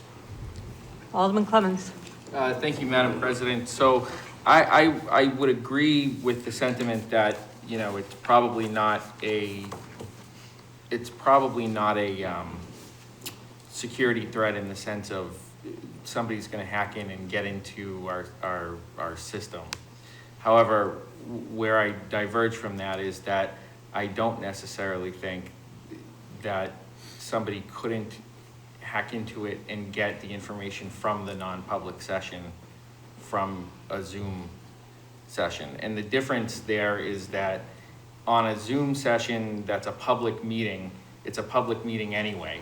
So if somebody was foolish enough to hack into it and see that, well, they could have got into that in the public anyway, because it was open to the public to begin with. In a non-public setting, though, the idea is that you're keeping the information that away from the public for a certain reason under the law. And so if there's the ability to get in via that to an actor, whoever it may be, for whatever reason they may want to, then I think we're opening ourselves up. I agree with some of the previous speakers about how, it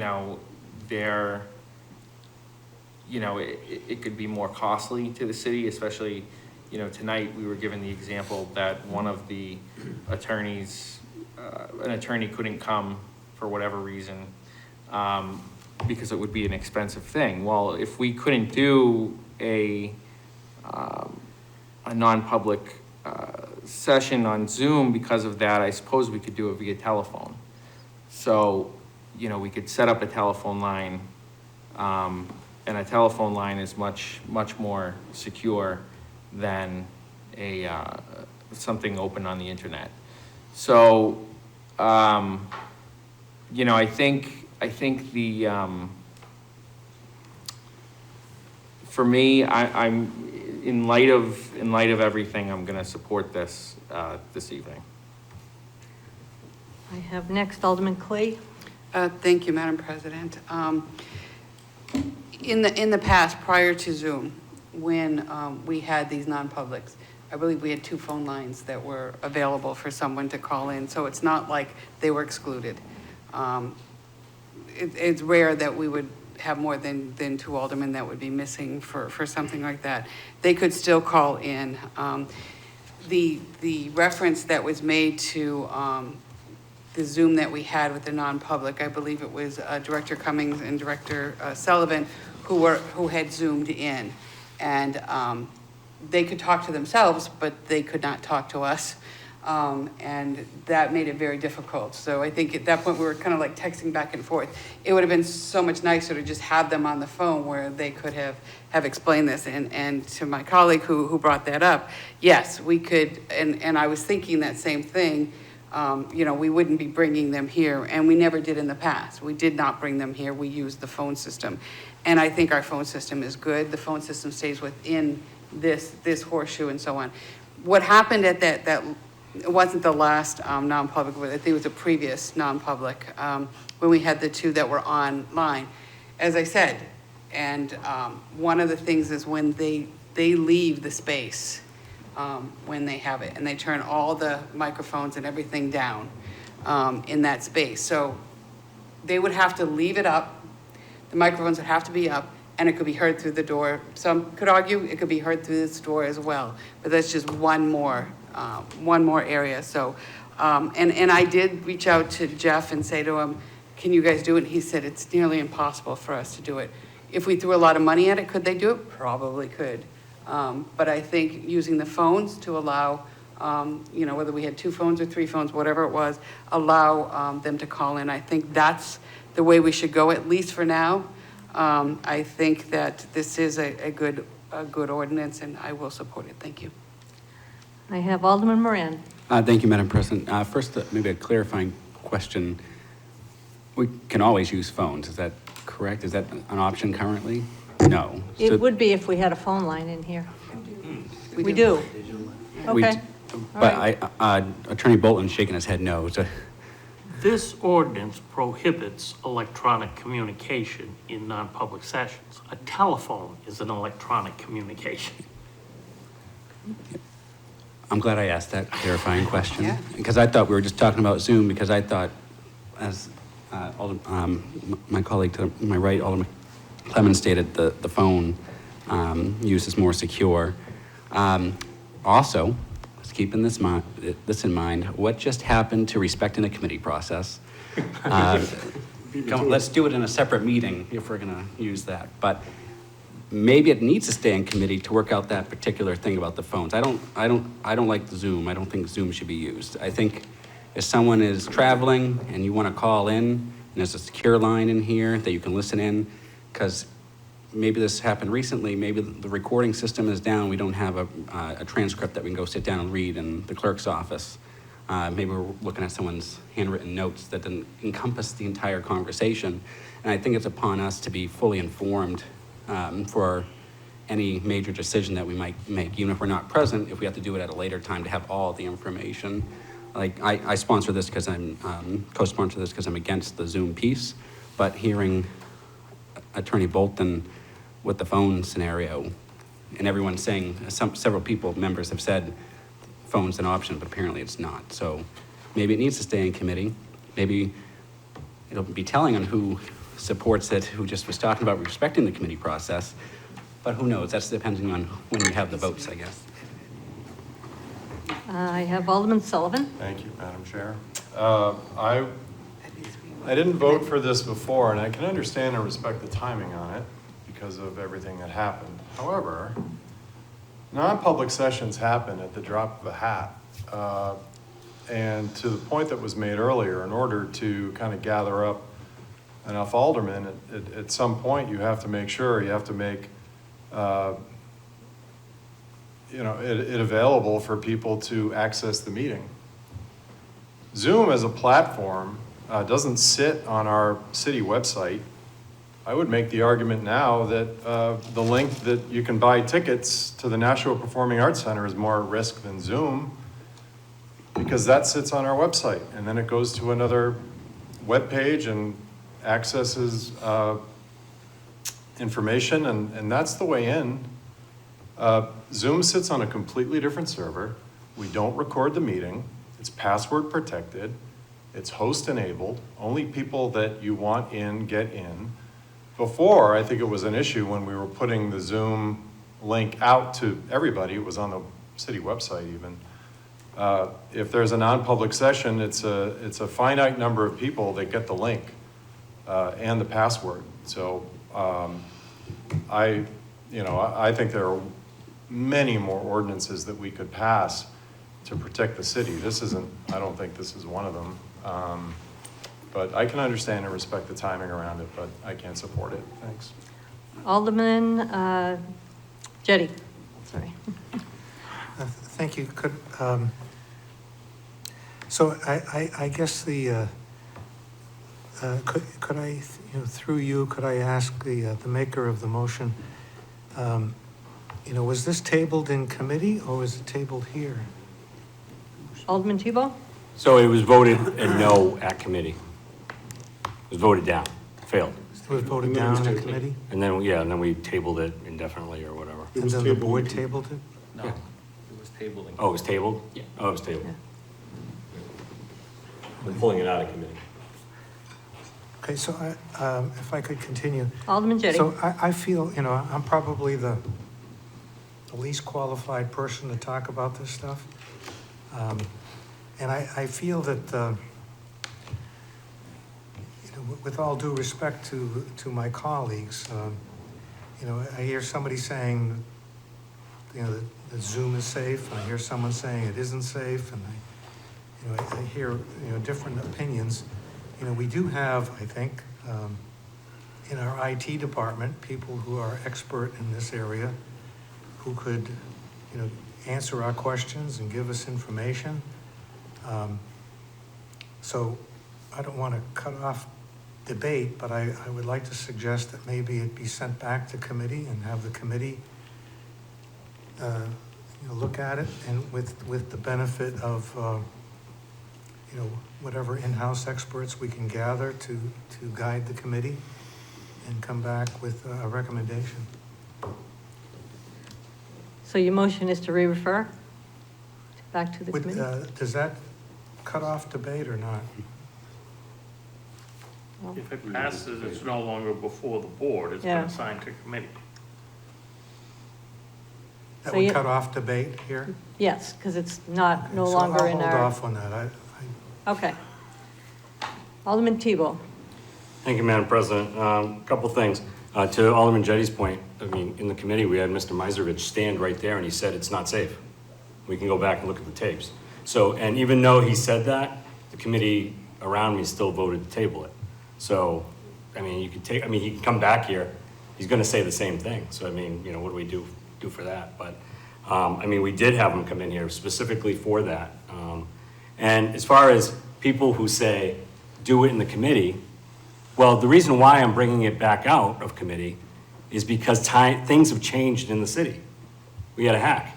Otherwise, I wasn't bringing it back. I was gonna let the committee do its job. I had never planned to pull this out of committee.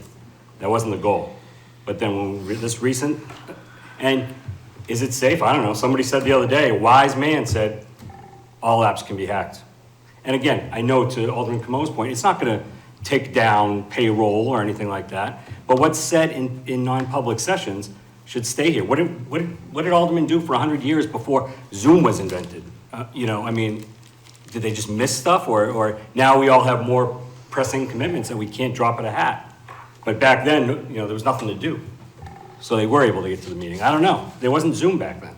People had to find a way to communicate. I don't know. But just, that's why I brought it out. Not because I do respect the committee process. But to me, the circumstances have changed, and that's why I brought it out. Not because I'm just being a jerk here and just saying, hey, let's vote on this because I want to be here till 11 o'clock at night.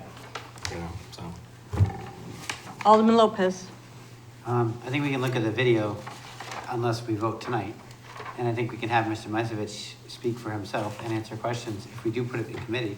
So I kind of favor that because as I recall, it was also stated that the phone systems through here were also electronic and weren't necessarily more safe. And there were a bunch of different examples of ways that anything can be hacked or interfered with. It was pointed out that even just being in the room, like someone could leave something recording in here and we're not scanning the room, we're not checking that kind of stuff. So nobody with any kind of internet security credentials is going to say something is safe because it's just waiting for the person to hack it and now it's no longer safe. So I do think this is a worthy discussion, but I would prefer it be reviewed back in a committee setting. Alderman Dowd. Yeah, I think I have a compromise position that'll make everybody happy, maybe not. I'm used to dealing with classified information, and it's on several levels, confidential to TSSCI, and there's 5 steps in between. And depending which level you're talking about, increases the amount of security you need. So my compromise is I like to make an amendment to this that says, unless advised against it by either IT or legal.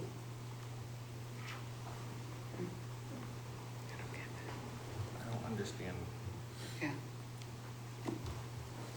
Alderman Camo. Yes, thank you. If I could ask through you to the maker of the motion, could you explain what you think that motion will do for this legislation? So I'm just not getting what you're saying. Thank you. Well, we have people saying that we think that the software can be compromised. You know, if we're talking about, you know, something that's, yeah, non-public, because we don't want people to know, but it's something that probably would be stopped being non-public the next day or something, versus the thing we're talking about with recently, different levels of watching your data. So I said, yes, you could all, actually, this motion says you have to always be here, so. I'll withdraw my motion. Okay. Alderwoman Timmons. Oh, thank you, Madam President. It's not just the Zoom that's the problem, because we don't know what the person on the other side of that Zoom is really doing. I'm supporting this because I, sitting on the Board of Education, and know that we did not do things unless it was in person.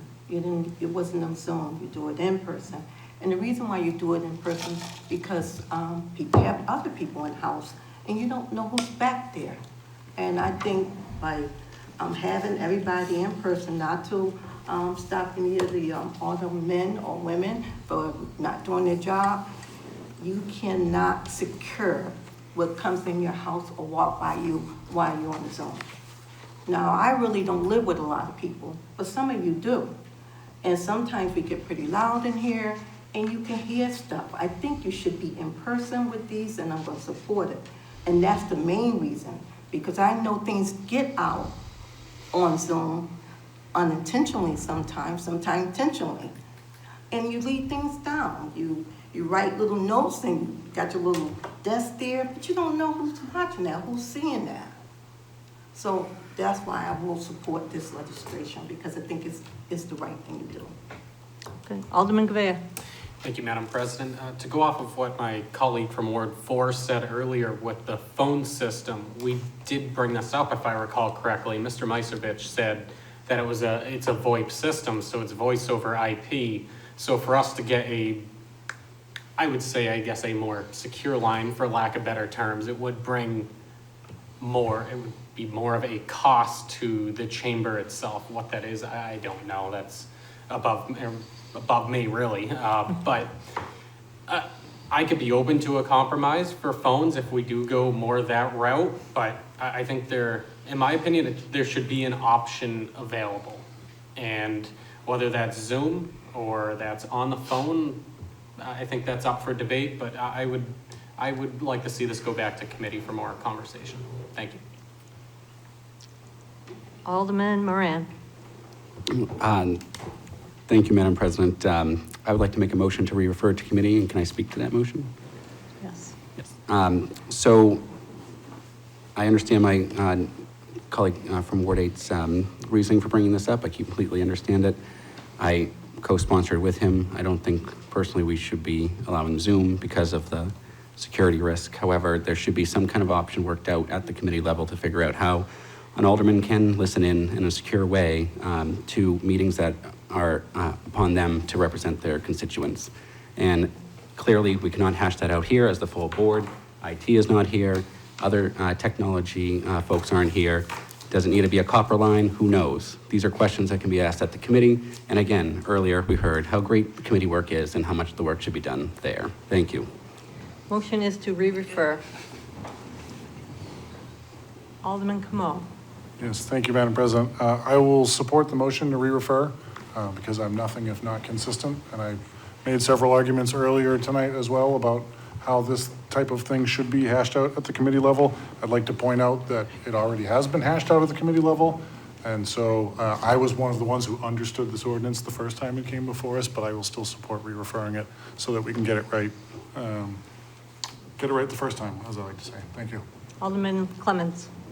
Thank you, Madam President. I I'm going to not support sending it back to committee. I understand the need to bring it out of committee because of the circumstances that the city was in. I don't think that this, I don't, find myself in contradiction from my earlier comments about respecting the committee, because I think we are in a unique situation in this particular instance. And you have to look at each thing with its own lens, and therefore I won't support sending it back to the committee, because I think it should be passed this evening. Alderman Tebow. Thank you, Madam President. Yeah, I mean, I'm not sure what people don't get that keep taking swipes.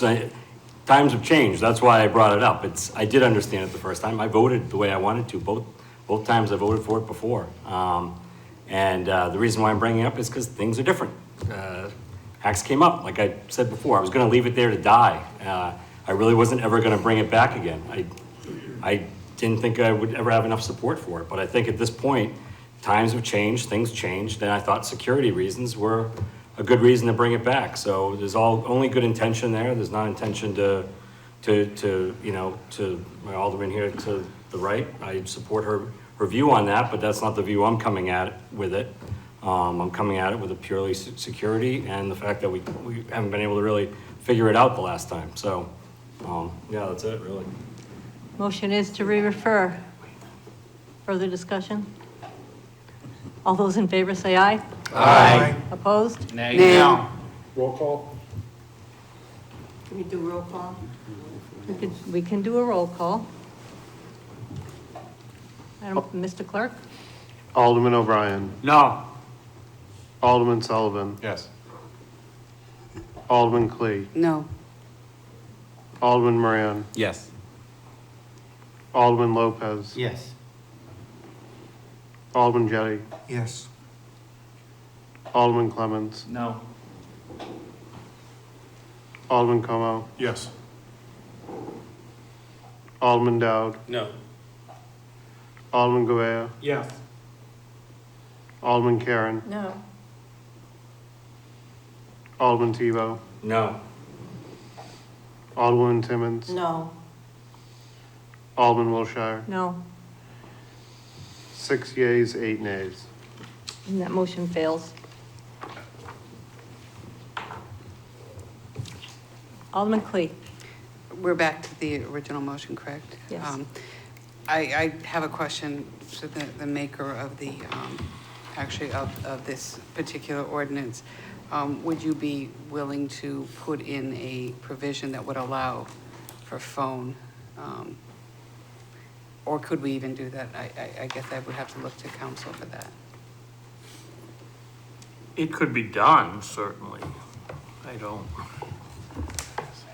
I don't prefer doing legal documents on the fly without any notice, but it could be done.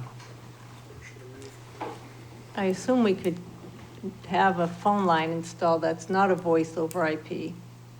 That's a landline, just a basic copper line, yeah. HOTS line. Anyway, okay. Alderman Clemens. Do you want me to answer her? You asked me, right? I did. Okay, I'm sorry, yes. Oh. If somebody wanted to amend it that way, I'd be absolutely fine with it. Alderman Clemens. I would be okay with amending it to using a phone line, but so long as that phone line was a traditional, was not voice over internet protocol. So I would be okay with an amendment that said that. But again, saying that though, that would require,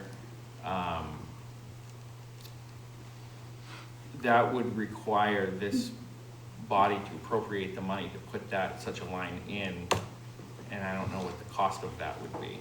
So my preference would be to pass this as it is and find out how much that would cost, and if that's going to be the case, we can bring up new legislation in the future. But for now, I would say we just allow non-public sessions in person. Alderman Dowd. Yeah, I agree. I also want to add that the last time we had a phone line into this chamber, no more than 2 people could be on it, and I'm not even sure with a straight landline whether you can only have one. but you certainly couldn't have multiple people on a single phone line. So yeah, Dawn is saying we're still limited to 2. So that is intrinsically unfair. I think we ought to pass this as is and discuss it further and get IT involved. And I think they're a little busy right now, so let's pass this as is and wait till the current firestorm has gone by. Okay, the motion is for final passage. By roll call, please. By roll call. Alderman O'Brien. Yes. Alderman Sullivan. No. Alderman Clee. Yes. Alderman Moran. Yes. Alderman Lopez. No. Alderman Jettie. No. Alderman Clemmons. Yes. Alderman Como. No. Alderman Dowd. Yes. Alderman Govea. No. Alderman Karen. Yes. Alderman Tebow. Yes. Alderman Timmons. Yes. Alderman Wilshire. Yes. 9 yeas, 5 nays. That motion carries, and ordinance 2228 is duly adopted. New business resolutions. First reading of R-23-119, changing the purpose of up to $354,658 of unexpended bond proceeds from 3 wastewater projects to the sewer infrastructure improvements project. Additional sponsors. Alderman O'Brien, Alderman Clee, Alderman Moran, Alderman Dowd, Alderman Karen, and Alderman Tebow. Given its first reading, I will assign it to the Budget Review Committee and schedule a special Board of Aldermen public hearing at 7 p.m. on Wednesday, May 24th, 2023 in the Aldermanic Chamber. First reading of R-23-120, amending the purpose of a fiscal year 2023 unlike escrow for the police department. Additional sponsors. Alderman Clee, Alderman Moran, Alderman Lopez, Alderman Clemmons, Alderman Dowd, Alderman Tebow, and myself. Given its first reading, I'll assign that to the Budget Review Committee. First reading of R-23-121, relative to the supplemental appropriation of $24,550 of fiscal year 2023 unanticipated revenue into Fund 7026 Capital Equipment Reserve Fund. Additional sponsors, Alderman O'Brien, Alderman Clee, Alderman Dowd, Alderman Karen, Alderman Tebow. Given its first reading, I'll assign that to the Budget Review Committee and schedule a special Board of Aldermen public hearing at 7 p.m. on Wednesday, May 24th, 2023 in the Aldermanic Chamber. First reading of R-23-122, authorizing the mayor to enter into a federal aid project agreement with the state of New Hampshire and the town of Hudson for the purpose of rehabilitating the Taylor Falls and Veterans Bridges in a related agreement for reimbursement with the town of Hudson and to accept and appropriate $2,500,000 for the project. Additional sponsors, Alderman O'Brien, Alderman Clee, Alderman Moran, Alderman Clemmons, Alderman Como, Alderman Dowd, Alderman Karen, Alderman Tebow, and myself. Given its first reading, I'll assign that to the Budget Review Committee and schedule a special Board of Aldermen public hearing at 7 p.m. on Wednesday, May 24th, 2023 in the Aldermanic Chamber. First reading of R-23-123, authorize the granting of an easement to Pennachuck Waterworks, Inc. for the construction and maintenance of a water line. Additional sponsors, Alderman O'Brien, Alderman Moran, Alderman Dowd, Alderman Timmons, and myself. Given its first reading, I'll assign that to the Pennachuck Water Special Committee, Planning Board, and the Greeley Park Advisory Committee. First reading of R-23-124, relative to the supplemental appropriation of $500,000 from fiscal year 2023 assigned fund balance into the Department 128 Risk Management account 89650, transfer to Property and Casualty Self-Insurance Fund. Additional sponsors, Alderman O'Brien, Alderman Clee, Alderman Moran, Alderman Lopez, Alderman Tebow. Given its first reading, I'll assign that to the Budget Review Committee and schedule a special Board of Aldermen public hearing at 7 p.m. on Wednesday, May 24th in the Aldermanic Chamber. Without objection, I will suspend the rules to allow for the first reading of Resolution R23-125 that was received after the agenda was prepared. First reading of R-23-125 relative to the adoption of the fiscal year 2024 proposed budget for the City of Nashua General Enterprise Special Revenue and Grant Funds. Additional sponsors, Alderman O'Brien, Alderman Dowd, and myself. Given its first reading, I will assign it to the Budget Review Committee, schedule a special Board of Aldermen public hearing at 7 p.m. on Monday, June 12th, 2023 at Nashua High School North Auditorium. New business ordinances. None. Period for general public comment. No one has signed up. Remarks by members of the board. I'll start over here tonight. Alderman Clee. Thank you, Madam President. I really just have one comment to make. Tonight, Superintendent Andrade, the reason why he wasn't here, held a special Mount Pleasant forum for those that are supporting Mount Pleasant and so on, and I wanted to thank him for doing that. I wish it had been put out there publicly so more people would have known about it and so on, but I do appreciate the efforts, and I truly appreciate all those people that came out and spoke. I had to leave a little early for this meeting, but I heard it went on to close to 8 o'clock, so thank you. Alderman Moran. Thank you, Madam President. Just commenting on outside dining downtown. Looks great. I was at Casey McGee's the other night, and Matt told me that he's going to be starting outdoor dining at his facility tomorrow, and he's going to have it all tricked out, quote. So I'm hoping more and more people go downtown and enjoy the seating. I was back and forth. Even today, I was bringing my kids go to the music school down there. I don't want to say too much, but no traffic, really. No, didn't hit anything. It was pretty much a breeze. Same thing about picking my kids up to and from going down Main Street. So I think, again, the work that we did way back when has really paid off, and the business owners downtown definitely love it and enjoy it, and they're putting extra effort into it now that they're paying, making it look great. Overall, a little contentious tonight. So I do that from now and again. I mean, no personal disrespect to anyone. It's just like to air everything out in public instead of behind the doors. But one thing did irritate me, and I would just ask that, obviously Alderman Tebow and I are friends, and if he says he loves me, I love him. We don't need to diminish the statement that men can love each other. And I found that, a certain alderman's under-breath comment about it not too great and offensive. But other than that, I just wanted to share that, two men can love each other, whether it's jokingly or not, it can be said. Alderman Lopez. So last Friday, a couple constituents approached me regarding a union leader article that there was lead found in one of the Nashua schools.